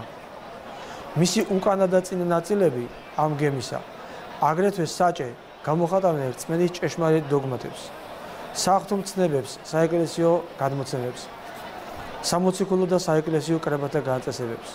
ანძა ქრისტეს პატიოსანი და ცხოველსყოფელი ჯვარია, რომელთაც ეკლესიაში ყოველივე ერთიანდება და გამტკიცდება. იალქანი ამ გემისა სიყვარულია, ღუზაკი იმედი. ამ სულიერ ხომალდს ამ ეკლესიას ქვეყნის სხვადასხვა კუთხიდან გადაჰყავს ჭეშმარიტი მართლმადიდებლები ამ სოფლის ზღვით ზეციურ სასუფეველში. თუმცა ღელავ ზღვა და მრისხანე ტალღები აღიძვრებიან ხოლმე, რაც დევნასა და წამებას განასახიერებს, მაგრამ ხომალდი არ დაინთქმის. რამდენი მტერი და მდევარიც არ უნდა აღდგეს წმინდა ეკლესიის წინააღმდეგ, იგი არასოდეს დამარცხდება. რამე თუ გამტკიცდება სიტყვისა ებრუფლისა, აღვაშენო ეკლესიայի ჩემი და ბჭეინ ჯუჯუხეთისანი ვერ ერეოდიან მას. ეს გახლავთ წმინდა იოანე ოქროპირის სიტყვები, რომელსაც ის წმინდა მართლმადიდებელი ეკლესიის შესახებ ამბობს. სხვადასხვა წმინდა იოანე ოქროპირი მე-4 საუკუნის მამა, მე-4 საუკუნის პირველ წლებში გარდაიცვალა, 4-7 წელს გარდაიცვალა და მისი პატრიოსანი და წმინდა თავი დაცულია ათონის წმინდამთის ვატოპედის მონასტერში და მისი უხრწნელი ყური, მასზე არის უხრწნელი ყური. ის ყური, რომელშიც მას სული წმინდა უკარნახებდა იმ განმარტებებს, რომელსაც ის წერდა წმინდა წერილთან დაკავშირებით. ისე რომ გადავინაცვლოთ აღდგომის ტაძარში გამოჩნდნენ სასულიერო პირები და ველოდებით უკვე თეოფილე მესამის გამოჩენას და განმოსვას, როგორც ახსენეთ. ამ წუთებში რა რიტუალი სრულდება? ხედავთ რომ სანთლები კონება დაქვთ მორწმუნეებს და როგორც ვიცით მაცხოვრის მიწიერ ცხოვრებას წლებს განასახიერებს. ამ წუთებში რა რიტუალი სრულდება თუ გვაქვს საშუალება რომ აღწეროთ? ამ წუთებში ჯერჯერობით კარგად არ ჩანს კადრში. რამდენადაც ხედავ მართლმადიდებელი მღვდელმთავარი ჩანს ამ წუთში, რომელიც ნამდვილად არ არის იერუსალიმის ეკლესიის მამამთავარი. ალბათ ის ცოტა ხანში გამოჩნდება. ჩვენ იმ ფაქტზე ვთქვათ, რომელიც თქვენ აღნიშნეთ და შენიშნეთ, ეს არის კონება ჩეკურული სანთლები. როგორც ძველი მამები გვეუბნებიან და ეს შემორჩენილია ეს ჩანაწერები მაცხოვრის საფლავზე მყოფი მომლოცველებისა.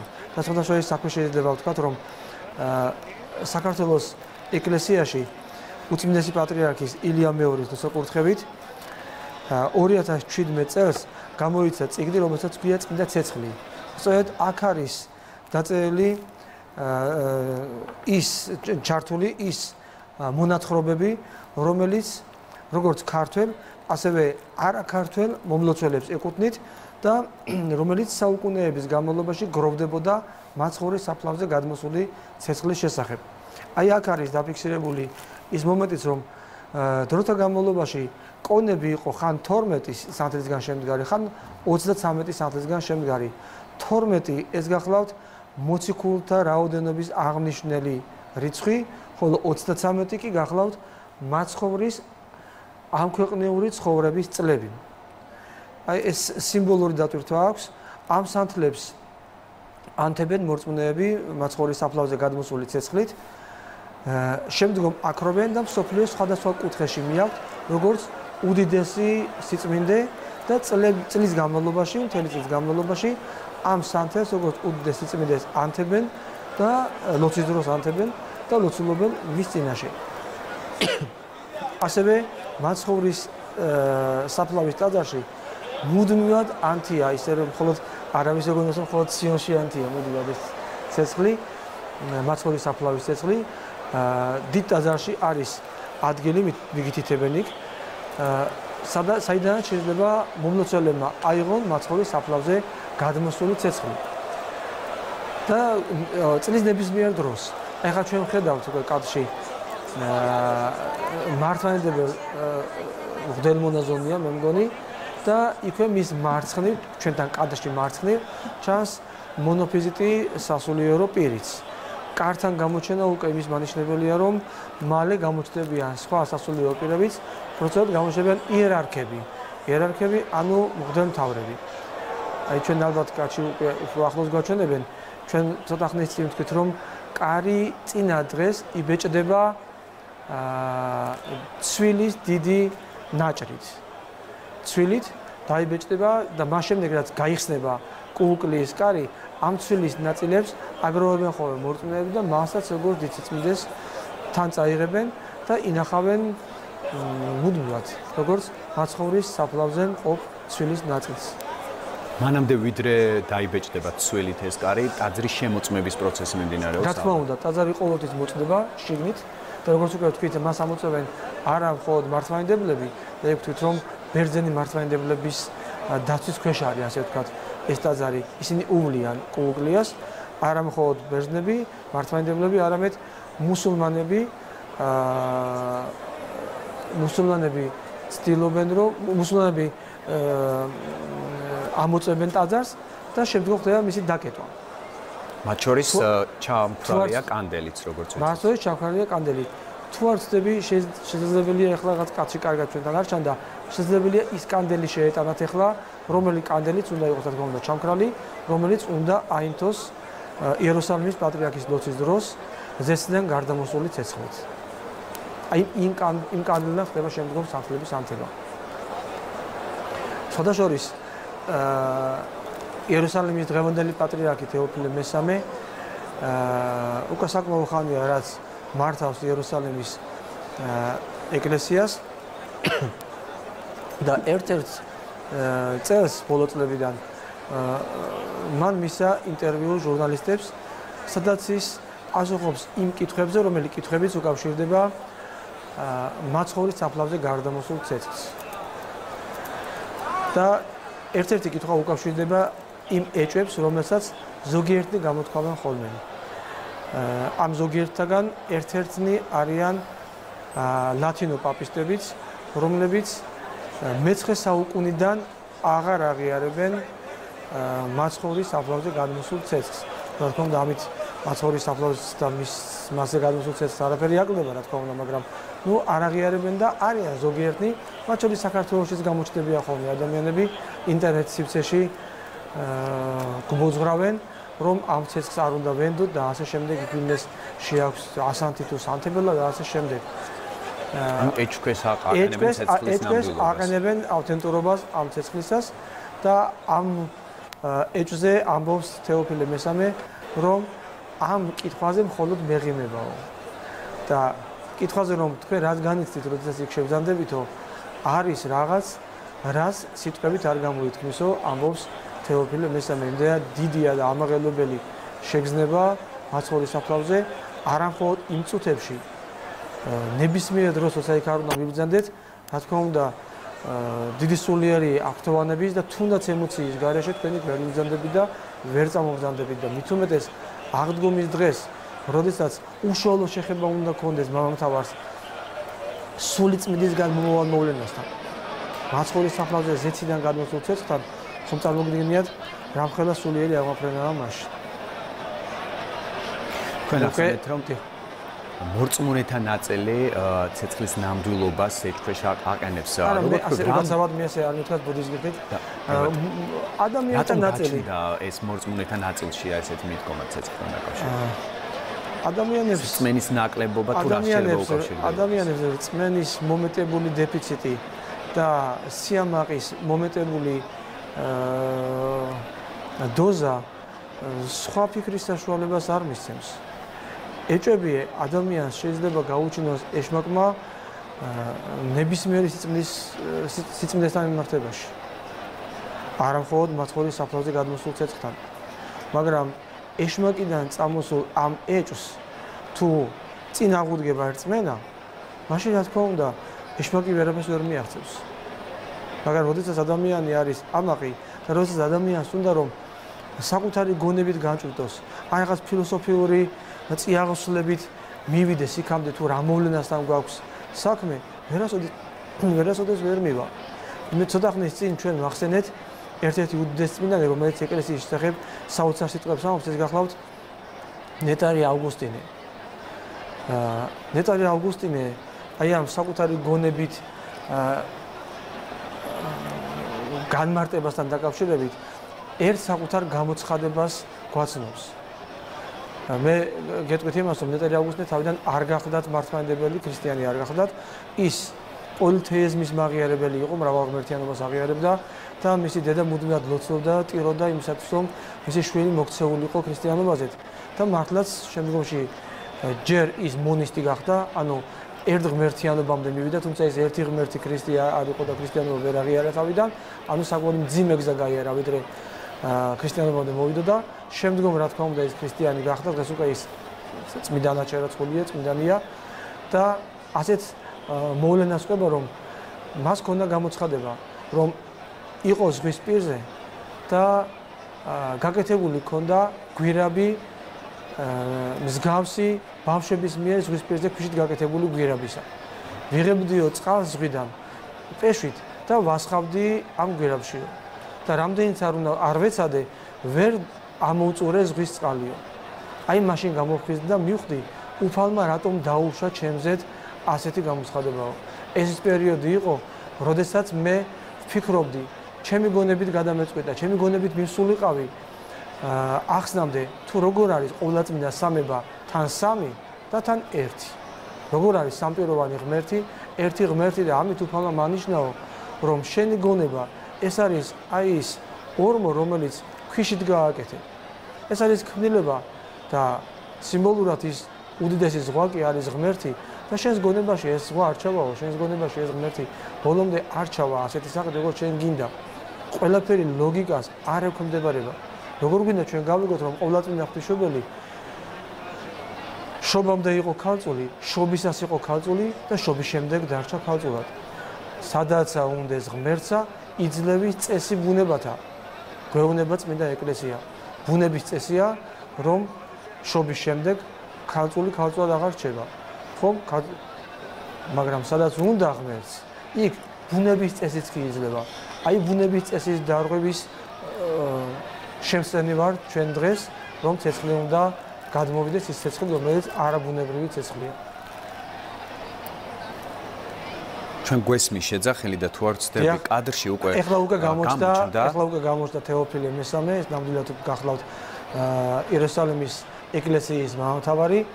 აქვე ერთ მინიშნებას გავაკეთებ, რომ სოფლიოში ვთქვით არის 15 ადგილობრივი მართლმადიდებელი ეკლესია. არის 15 მამამთავარი. 9 მათგანს აქვს პატრიარქის ტიტული. ერთ-ერთი გახლავთ საქართველოს წმინდა სამოციქულო მართლმადიდებელი ეკლესია, რომლის მამამთავარსაც აქვს პატრიარქის ტიტული. დანარჩენი 6-დან 3-ს სამ მამამთავარს აქვს მიტროპოლიტის ტიტული, ხოლო კიდევ დანარჩენ 3-ს აქვს მთავარეპისკოპოსის ტიტული. აი აქ ჩვენ კადრებში ვხედავთ იერუსალიმის პატრიარქს თეოფილე მესამეს, რომელიც პატრიარქის ტიტულის მატარებელია, ეს უკვე მრავალი საუკუნეა ასე ხდება და უკვე მრავალი წელია, რაც მას აქვს ის დიდი ბედნიერება, ენით გამოუთქმელი და აღუწერელი ბედნიერება, რომ მან მიიღოს ცეცხლი მაცხოვრის საფლავზე. ჩვენ ასე პირდაპირი შეხებების გარკვეული სიმბოლური პარალელი შეიძლება გავავლოთ ძველ აღთქმასთან, როდესაც წმინდა მამამთავრები პირდაპირ ურთიერთობდნენ უფალთან. ანუ თეოკრატიული მმართველობის დროს ხდება, როდესაც პირდაპირ ესიტყვებიან ღმერთს, ესაუბრებიან ღმერთს. ამჯერად ასე არ ხდება ჩვენ ახალი აღთქმის პერიოდში ვართ ეხლა, მაგრამ აი ეს კონკრეტული მომენტი, როდესაც სულიწმინდის მადლით და გადმოვიდეს ცეცხლი მაცხოვრის საფლავზე, ასე პირდაპირ შეხებაა გარკვეულწილად უფალთან. და კიდევ ცოტა ხნის წინ თქვენ კითხვა დამისვით და იმ კითხვის საპასუხოდ კიდევ გავაგრძელებ, რომ რა მნიშვნელობა აქვს, რას წარმოადგენს ასეთი დღესასწაულები, მაცხოვრის საფლავზე გადამსული ცეცხლთა სხვა დღესასწაულები.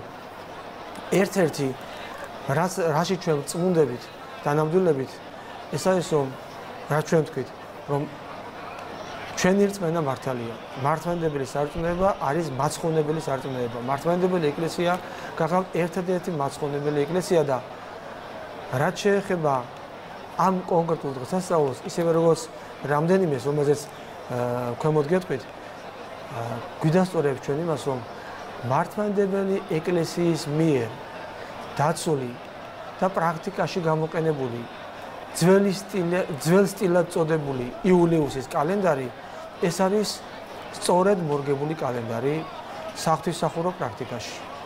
სწორედ ძველი სტილით, ანუ იულიუსის კალენდრით მაცხოვრის აღდგომის წინა დღეს გადმოდის ცეცხლი მაცხოვრის საფლავზე. კიდევ ერთ გეტყვით. სწორედ იულიუსის კალენდრით ძველი სტილით, როგორც ასე ვეძახით, 6 ანუ ახალი სტილით 19 აგვისტოს ფერიცვალება დღეს იკრიბებიან ღრუბლები, რომლებიც მიდიან მაცხოვრის ფერიცვალების ადგილზე თაბორის მთაზე. თაბორის მთაზე მოხდა ფერიცვალების უდიდესი მოვლენა. ფერიცვალება დღეს ვიცით, რომ ერთ-ერთი 12-მეთაგანი დღესასწაულია. და წმინდა მამები გვეუბნებიან, რომ აგვისტოს ის თვია, როდესაც თაბორის მთის შემოგარენში ერთი პატარა პეში ღრუბელიც კი არ საჩანს ცაზე. და უცბად შეიკრიბება ღრუბლები და თითქოს გარბიან თაბორის მთაზე მაცხოვრის მთისკენ, ფერიცვალების ადგილისკენ. და ცნობილია, რომ მაცხოვრის ფერიცვალების მომენტსაც, რა თქმა უნდა, წინ უძღოდა იქ ღრუბლების შეკრება, რომელიც უგრილობდა მაცხოვარს. კიდევ ძველი სტილის ჭეშმარიტების დამამტკიცებელი სასწაულებრივი მოვლენა. ყველა მიცით, ინტერნეტშიც კი არის ამის დამადასტურებელი ფაქტები უკვე. 6 ძველი სტილით, ანუ 19 ახალი სტილით იანვარს, ნათლისღების დღეს, იორდანე მცირე ხნით უკუმმართველობით მიდის. მისი ტალღების უკუსლა თვალნათლივ შეინიშნება. როგორც წერია წმინდა საკითხებში, იორდანე უკუნ იქცა მართლუკუნო. გვეუბნება ეკლესიის, აი ეს მომენტია, როგორც მაცხოვრის აღდგომის შემთხვევაში, აღდგომის ცეცხლის შემთხვევაში, ისევე ნათლისღების შემთხვევაში, ასევე ფერიცვალების შემთხვევაში. აი კადრებში ჩვენ ვხედავთ იერუსალიმის პატრიარქს თეოფილე მესამეს, რომელიც ტაძართან არის გაჩერებული. ანუ უკვე უნდა დაიწყოს განმოსვლის რიტუალი, როგორც ვიცი. ცოტა ხანში უკვე იქნება განმოსვლის რიტუალი.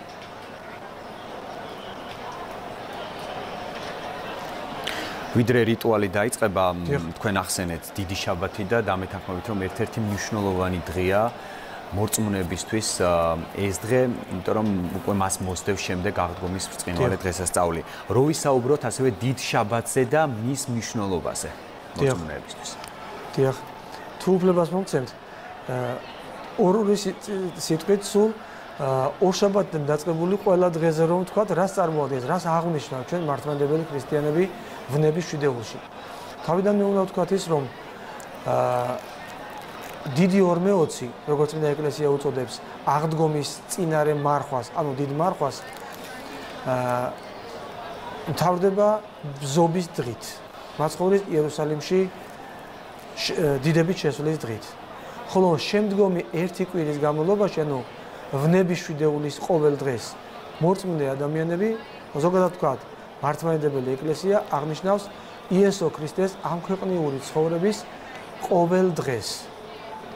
დიდ ორშაბათს უფალი ელეონის მთაზე ავიდა და თავისი სიტყვით გაახმო ლეღვის ხე და აუხსნა თავის მოწაფეებს მაცხოვარმა ის მომავალი, რომელიც ელოდა მაცხოვარს. ამხილა ფარისევლები, წიგნობრები, რომლებიც მოსეს ჯულს ვითომ აღასრულებდნენ, ანუ მხოლოდ გარეგნულად, დეკლარირებულად აღასრულებდნენ. დიდ სამშაბათს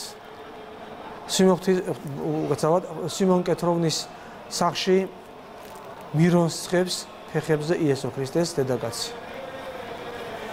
დიდ ოთხშაბათს იუდა ისკარიოტელი ებრაელ იერარქებს აღუთქვავს მოძღვრის გაცემას და 30 ვერცხლად ყიდის მაცხოვარს.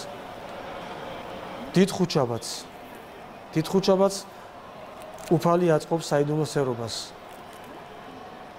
იმ დღის ლიტურგია განსაკუთრებით გვახსენებს იმას, რომ თუკი ჩვენ ამ საიდუმლოს ზიარების საიდუმლოს მივიახლებით მორჩილად, სინანულით, მოგრძალებით, მაშინ ჩვენ ისევე როგორც წმინდა მოციქულებმა მიიღეს, ჩვენც ქრისტეს ხორცს და სისხლს, ანუ წმინდა ზიარებას მივიღებთ საკურნებლად და საცხონებლად. მაგრამ თუკი ჩვენ მივიღებთ სიამაყით და მივიღებთ უღირსად იესო ქრისტეს ხორცს და სისხლს, მაშინ დავიჯერებთ ისე, როგორც დაისაჯა იუდა, რომელმაც რა თქმა უნდა მანაც მიიღო ქრისტეს ხორცი და სისხლი საიდუმლო სერობის დროს.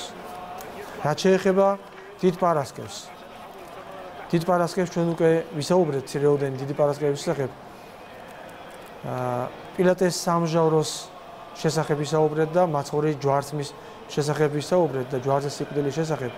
და ქრისტიანები ამ დღეს უნდა აღნიშნოთ, რომ ძალიან მძიმედ მარხულობენ, როგორც სულიერად, ასევე საკვების მიერ მარხვასაც იმედიც არის, რაც გამოიხატება იმაში, რომ ვისაც შეუძლია მთელი დღის განმავლობაში, ვიდრე მეორე დღემდე საკვებს არ იღებს საერთოდ.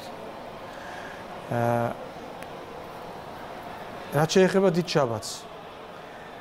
დიდი შაბათის დღე ეკლესიის სწავლებით მიგვანიშნებს იმაზე, რომ მაცხოვარი, რომელიც საფლავშია დადებული, სულით ჩადის ჯოჯოხეთში.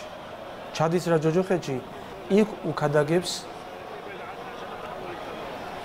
აღდგომას და იქიდან აღმოყავს, ანუ უკადაგებს იმას, რომ უნდა აღმოიყვანოს ჯოჯოხეთიდან აბრაამის წიაღში დამკვიდრებული.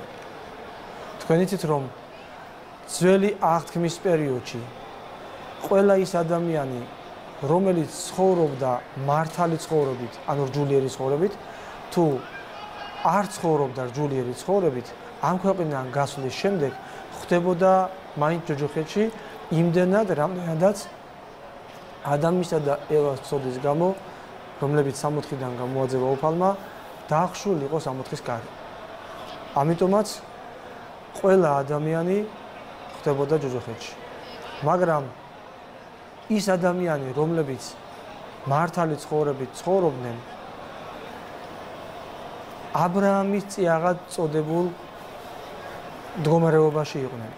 აბრაამის წიაღი მართალთა სავანეს წარმოადგენდა. სწორედ ეს ის ადამიანები იყვნენ, რომელნიც მოელოდნენ მესიას, ანუ მესიის მოლოდინით ცხოვრობდნენ. და მიუხედავად იმისა, რომ მათი გარდაცვალებიდან საუკუნეების შემდეგ მოევლინა სამყაროს ხორციელად მესია, ისინი მაინც მესიის მოლოდინით ცხოვრობდნენ. ჩვენ ვიცით 12 დიდი და უკაცრავად 12 მცირე და 4 დიდი წინასწარმეტყველი, ყველა წინასწარმეტყველი, ყველა მამამთავარი ქადაგებდა და ასწავლიდა იმას, აი თქვენ ხედავთ ლიტანიობის მომენტს, როდესაც უკაცრავად რომ შევწყვიტეთ ცოტა ხნით საუბარი, ლიტანიობას ხედავთ უშუალოდ მაცხოვრის ტაძრის გარშემო. სიტყვა ლიტანიობა ნიშნავს გასვლას. ანუ ეს არის ლოცვითი გასვლა. ყველგან გასვლა ლიტანიობა რა თქმა უნდა არ არის. ეს არის ლოცვითი მსვლელობა, ლოცვითი გასვლა. ანუ დრო დავაზუსტოთ, მსვლელობა მიმდინარეობს უშუალოდ საფლავის გარშემო. მხოლოდ საფლავზე აშენებული ტაძრის გარშემო. მხოლოდ საფლავის ტაძრის გარშემო. და დიდი ტაძრის გარშემო არ ხდება ეს ლიტანიობა. ისევ გავაგრძელოთ ჩვენი თხრობა, მაცხოვრის მიერ მოხდა სწორედ იმ ადამიანების გამოხსნა ჯოჯოხეთიდან და აბრაამის წიაღით ჯოჯოხეთში იყო. გამოხსნა, რომელთაც ჰქონდა სწორედ მოლოდინი მესიისა. და ეს მოლოდინი აღსრულდა. მოვიდა მესია, ჯვარს ეცვა ჩვენი წოდებისათვის, ჩავიდა ჯოჯოხეთში უღადაგამად და შემდგომ აღმოიყვანა მართალთა სულები ჯოჯოხეთიდან და გარდაიყვანა სამოთხეში, საზოფელოში.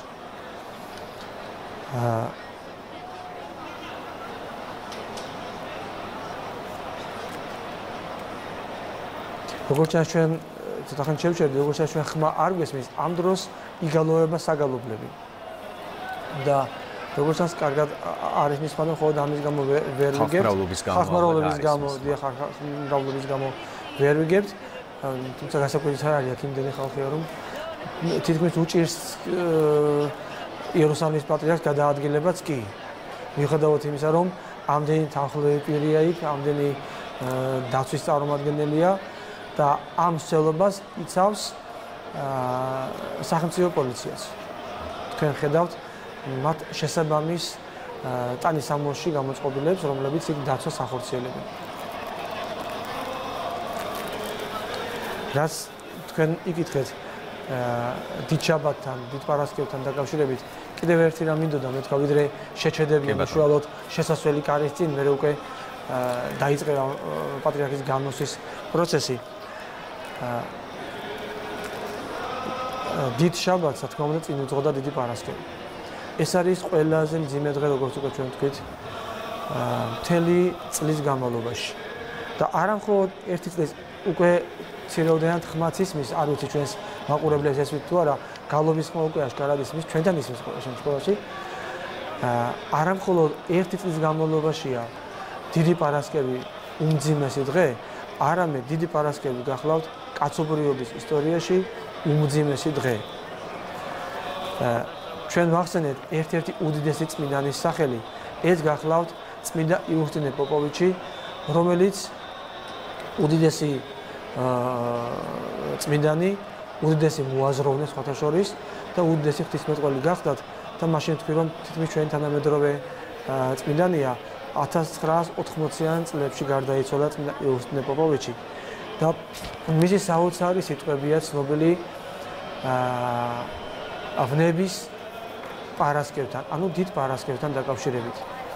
სული შემძვრელია ეს სიტყვები და არ ამგონია რომელიმე მორწმუნე ადამიანმა წმინდა იუსტინე პოპოვიჩის სიტყვები მოისმინოს მაცხოვრის ვნებასთან დაკავშირებით და არ შეძრას ამ სიტყვებმა. მე მინდა რომ ერთი პატარა მონაკვეთი გაგაცოთ ამ სიტყვიდან. საუბარი ეხება, როგორც უკვე გითხარით, მაცხოვრის ჯვარცმის დღეს, დიდ პარასკევს. არასოდეს ყოფილა ასე ცოტა ადამიანში ღმერთი. როგორც დღეს, დღეს თავად ეშმაკი განხორციელდა ადამიანში, რათა უსულო ეყო ღმერთკაცი. დღეს მთელი ბოროტება ჩაუსახდა ხორცში ადამიანს, რათა იქიდან განედევნა ღმერთი. დღეს მთელი ჯოჯოხეთი ჩამოსახლა დედამიწაზე. ნუ თუ ვინმეს გაახსენდება, რომ დედამიწა ოდესღაც 60 იყო. დღევანდელი დაცემა ადამიანისა განუზომლად დიდია პირველ დაცემაზე. მაშინ ადამიანი ღმერთს განშორდა. დღეს კი ჯვარსაც ღმერთი, მოკლა ღმერთი. ადამიანო, რა ქვია შენ, თუ არა ეშმა? მაგრამ რას ვამბობ? ეს ხომ ცილისწამებაა ეშმაკისა. ეშმაკი არასოდეს იყო ასეთი ბოროტი, ასეთი არტისტულად ბოროტი, როგორც ადამიანი. უფალი ქრისტე ჯოჯოხეთში ჩაეშვა, მაგრამ იქ იგი არ უწამებიათ. ჩვენ კი ჯვარს ვაცვით ადამიანებმა. განა ადამიანები ეშმაკზე უარესნი არ არიან? განა დედამიწა გენიაზე მცხუნვარი არ არის? ჯოჯოხეთიდან არ განუდევნიათ ქრისტე, დღეს კი ადამიანებმა იგი მიწიდან განდევნეს. განდევნეს თავისი ხორციდან, თავისი სულიდან, თავისი ქალაქიდან. დაივიწყეთ ყველა დღე დიდ პარასკევამდე და დიდი პარასკევის შემდეგ. ჩაატიეთ ადამიანი დიდი პარასკევის საზღვრებში. ხომ არ არის იგი ყველა ბოროტების თვალსაჩინოება, ყველა შეცდომილების ნავსაყუდელი, ყველა საძაგლობის თავშესაყარი. ხომ არ შეიშალა დღეს მისგან დედამიწა, ხომ არ დაამტკიცა ადამიანმა, რომ ღმერთკაცის სიკვდილით ჭეშმარიტად დედამიწის სიგიჟეა ადამიანი. საშინელი სამჟაროც კი ძმებო არ იქნება უფრო საშინელი დიდ პარასკევზე. არა, ნამდვილად, ნაკლებ საშინელი იქნება, რადგანაც მაშინ ღმერთი განსჯის ადამიანს. დღეს კი ადამიანი ჟის ღმერთს. დღეს ღვთის თავს საშინელი სასჯელი აღესრულება. მას კაცობრიობა ასამართლებს. დღეს ადამიანი შეაფასებს ღმერთს, შეაფასებს 30 ვერცხლად, ქრისტეს 30 ვერცხლად. ნუ თუ ეს უკანასკნელი ფასია, ნუ თუ იუდა ჩვენი ადამიანების უკანასკნელი სიტყვაა ქრისტეზე. დღეს კაცობრიობამ ღმერთს სიკვდილი მიუსაჯა. ესა უდიდესი ამბოხი და უდიდესი ცოდვა ცისა და მიწის ისტორიაში. ამგვარი არ მოუწყიათ თვით დაცემულ ანგელოზებსაც კი. ხმა გაიკმიდოს ყველამ, ვინც თავის თავს ადამიანს ეძახის. ხმა გაიკმიდოს ყოველმა ძეხორციელმა და ნურავინ მოიწონებს თავს ადამიანობით, ნურავინ მოიწონებს თავს კაცთა მოდმით. რამე თუ ნახე, კაცობრიობა ვერ გუობს ღმერთს თავის წიაღში, კლავს ღმერთს. ნუ თუ და ნურავინ იტრაბახებს ჰუმანიზმით. ეს ყველაფერი სატანიზმია. სატანიზმი და მხოლოდ სატანიზმი. და კიდევ ერთი. საშინელია ქრისტეს ხვედრი დედამიწაზე და საშინელია დღესაც. ყოველი ჩემი ცოდვა ეს დიდი პარასკევია მისთვის. 4 ჩემი ცოდვა და მე უკვე თავად გავაკარი უფალი იესო ქრისტე ჯვარზე. ამბობს ღირსი მამა, წმინდა მამა იუსტინე პოპოვიჩი მაცხოვრის ჯვარცმის დღესთან დაკავშირებულ თხრობაში. ადამიანებმა არ უნდა დაივიწყონ ის, რაც ისტორიულად მოხდა. ჩვენ დიდი წინაპარი წმინდა ელია მართალი გვეუბნება, რომ ერის დაცემა იწყება იქიდან, სადაც მთავრდება წარსულის ხსოვნა. სხვადასხვა გამახსენდა მართლმადიდებელი არ იყო, მაგრამ ალბერ კამიუ ამბობს, რომ ადამიანებსო უჭირთ რეალობად მიიღონ წიგნებში აღწერილი წარსულის ამბები. იმიტომ რომ ნაკლებ შთაბეჭდილებას ახდენს წარსულში მომხდარი ამბები, ვიდრე საკუთარი თვალით დანახი ამბებიო, მაგრამ ზოგი კი სულ ობლობანას თამაშობს და ისე იქცევაო, რომ თითქოს წინაპრები სულაც არ ყოლოდესო.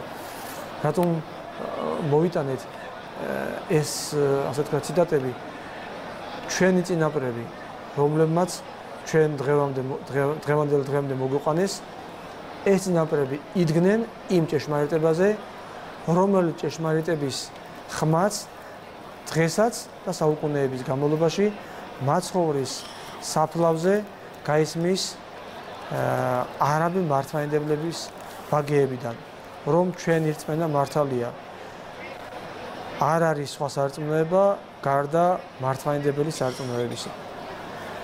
აი ამ საფუძველზე დგომით მივაღწევთ იმას, რომ დავკარგოთ, მივიღოთ ის, რაც დავკარგეთ. და დავკარგეთ ძალიან ბევრი. ცოტა ხნის წინ თქვენ ბრძანებდით, რომ იქ არის გარკვეული წარწერები, რომელთაგან უკვე წლით უკვე რთული ხდება ამოკითხვა იმ ქართული წარწერებისა.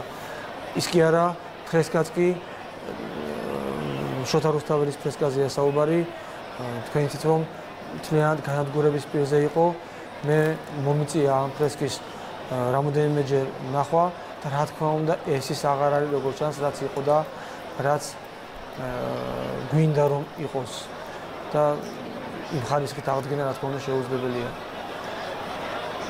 აგერ ტერიტორიები გვაქვს დაკარგული, ეს არის უდიდესი ტკივილი ჩვენი და ეს ტკივილი უნდა იყოს რეალური ტკივილი და ჩვენი წინაპრების გულის წუხილზე, ჩვენი წინაპრების რწმენიდან გამომდინარე ხმაზე უნდა იყოს აგებული ჩვენი შემდგომი ცხოვრება.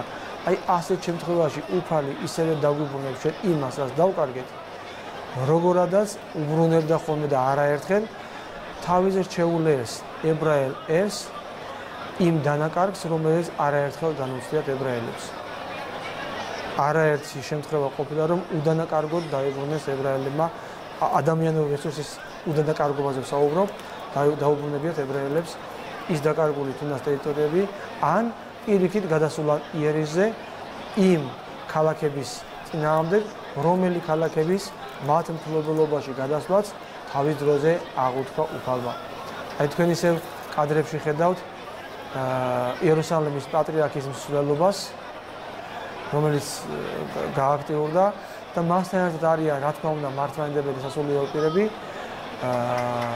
თუმცა მოშორებით ჩანან არამართლმადიდებელი სასულიერო პირებიც, როგორც უკვე ჩვენ თქვით ცოტა ხნის წინ, კუნკლიაში კი შედის უშუალოდ იერუსალიმის პატრიარქი, მაგრამ ეგვდერში, რომელსაც ანგელოზის ეგვდერი ქვია, ეგვდერამდე მიდის სომეხი მონოფიზიტის სასულიერო პირი, რომელშიც ამ მოვლენაშიც დაცულია სტატუს quo, ანუ აქ არაფერი არ იცვლება.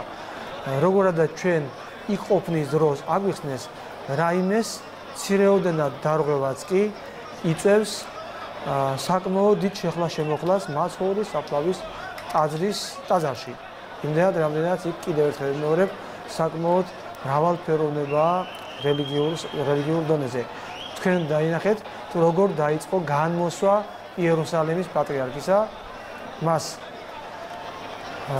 გახდიან ბისონს, მთლიანად განმოსავენ, მხოლოდ კვართი დღა დარჩება იერუსალიმის პატრიარქი და ასე კვართით შებრძანდება ის ანგელოზის ეგვდერის გავლით მაცხოვრის საფლავთან. ხო ხედავთ რომ განმოსვის რიტუალი სრულდება. დიახ, ჩვენ უკვე დავინახეთ რომ იერუსალიმის პატრიარქს განმოსავდნენ უკვე. აი თქვენ ხედავთ რომ უკვე ჩაქრა სინათლეებიც. ეს უკვე ნიშნავს იმას, რომ ჩვენ ვართ მოლოდინში მაცხოვრის საფლავზე გადმოსული ცეცხლისა. რაც სიმბოლურად ნიშნავს იმას, რომ კიდევ ერთი წლით გაუხანგრძლива სამყაროს არსებობა უფალმა. მომავალ ამ დრომდე და ასე შემდეგ.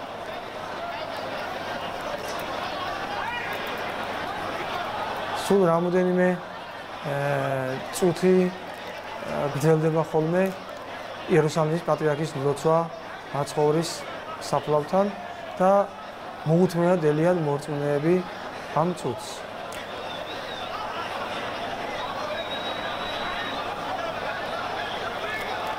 ვიდრე შეგრძანდება პატრიარქი კოუკლიაში, თქვენ ახსენეთ, რომ სტატუს-კო, რაც ძალიან მნიშვნელოვანია.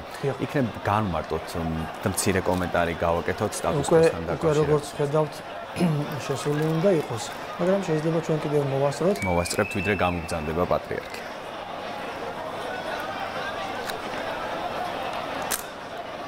სტატუს-კო უკავშირდება იმ დღეს არსებული რეალობის დაცვას, რომელიც ადგილი აქვს იერუსალიმში, მაცხოვრის საფლავის დიდ ტაძარში. მაცხოვრის ტაძარი საკმაოდ ძელია, დიდია. გითხარით, რომ მაცხოვრის ჯვარცმის, მაცხოვრის გარდამოხსნის, მაცხოვრის აღდგომის და სხვა წმინდა ადგილებს მთლიანად მოიცავს ეს დიდი ტაძარი. ამ ტაძარში სხვადასხვა კუთხეში უკაცრავად სხვადასხვა კონფესიების წარმომადგენელთა მცირე ეგვდერებია განთავსებული.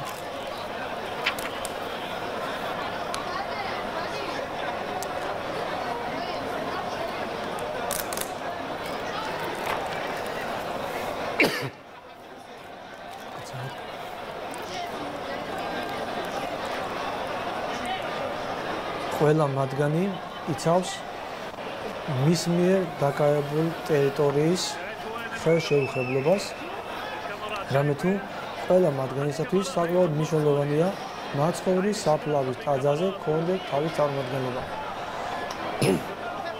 კიდევ ერთხელ შეგახსენებთ იმ სამწუხარო რეალობას, რომ ამ სტატუს-კოს ერთ-ერთი შემადგენელი ჩვენც ვიყავით, მაგრამ ჩვენთვის დაირღვა, ჩვენს გარეშე დარჩა იქ რეალობა.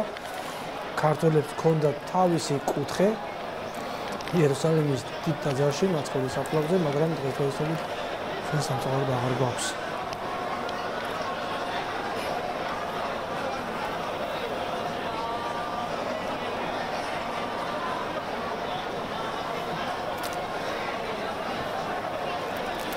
რომ დავაზუსტოთ, კოუკლიასთან რჩება დაცვა, როგორც ხედავთ კადრში. გარეთ კი. გარეთ შესასვლელ კართან რჩება დაცვაც და სხვა დენომინაციების წარმომადგენელიც და სხვა მორწმუნე ერიც რჩება ყველა გარეთ. იქ შედის მხოლოდ ორი ადამიანი. პირველი, როგორც ვთქვით, ეს არის იერუსალიმის მამამთავარი პატრიარქი, რომელიც შეგრძანდება უშუალოდ საფლავზე და მეორე მონოფიზიტის სასულიერო პირი, რომელიც მხოლოდ ანგელოზის ეგვდერამდე მიდის, ეგვდერში შედის და როდესაც ცეცხლი გარდამოვა უკვე საფლავზე და იერუსალიმის პატრიარქი აანთებს სანთლებს და მოტრიალდება, პირველად მისგან სანთლებს აანთებს სომეხთა წარმომადგენელი. და ამიტომ ზოგს გონია, რომ სომხეთის მონოფიზიტთა წარმომადგენლის სანთლების ასევე ინთება როგორც მართლმადიდებლის. არა ბატონებო, ასე არ არის. სანთლები ინთება როგორც უკვე წინაც მოგახსენეთ, მხოლოდ მართლმადიდებელი პატრიარქისა. რაღაც როგორც ხედავთ, სინათლე გამოჩნდა უკვე, როგორც ხედავთ კადრში. როგორც ჩანს, ცეცხლი გარდამოვიდა უკვე.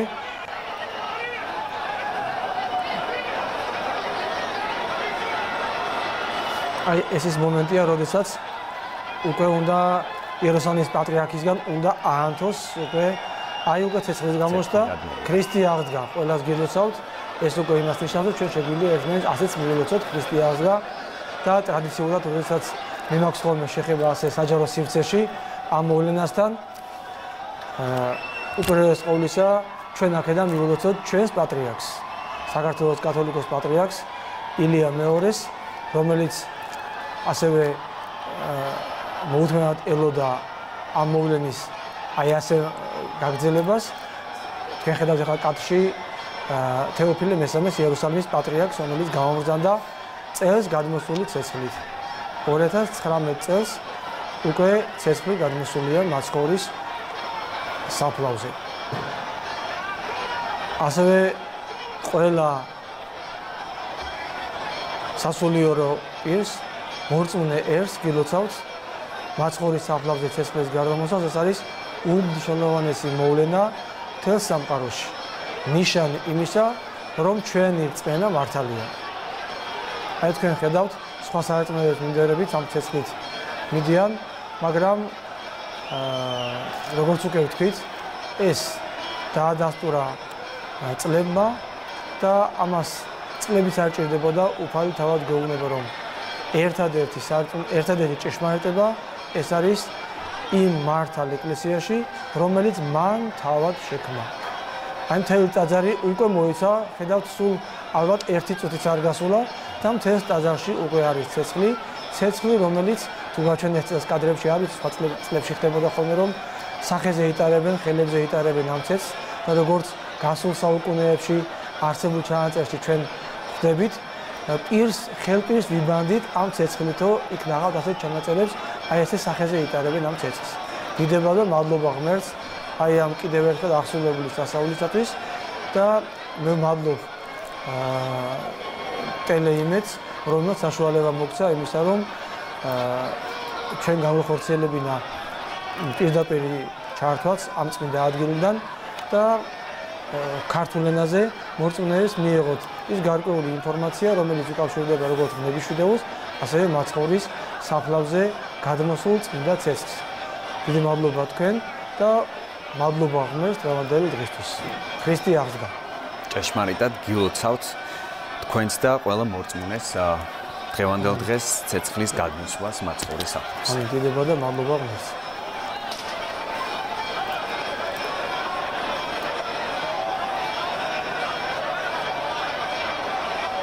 როგორც ხედავთ, მთელი ტაძარი განათებული არის. დღეს საღამოს ჩვენთან ჩამოაგზავნებენ წმინდა ცეცხლს და შესაძლებელია წირვის დაწყებამდეც კი მოესწროს, გააჩნია რეისი თუ ჩამოვათ იქნებით და ჩვენ ტაძრებში და ჩვენ მსახურობთ ყველა ტაძარში საშუალება გვექნება იმისა, რომ მივიღოთ წელს გადმოსული ცეცხლი მაცხოვრის საფლავზე.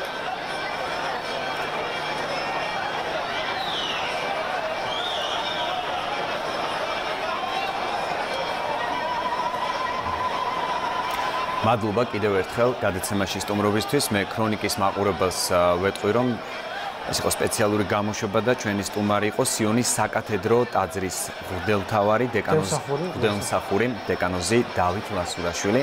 დიდი მადლობა მამაო კიდევ ერთხელ გადაცემაში სტუმრობისთვის.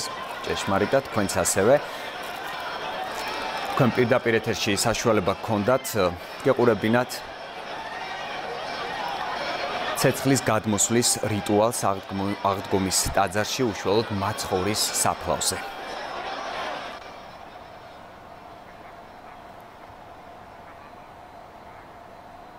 კიდევ ერთხელ მადლობა. ეს იყო ქრონიკის სპეციალური გამოშვება. ჩვენ დავბრუნდებით ზუსტად 5 საათზე დღის მთავარი თემებით. დროებით.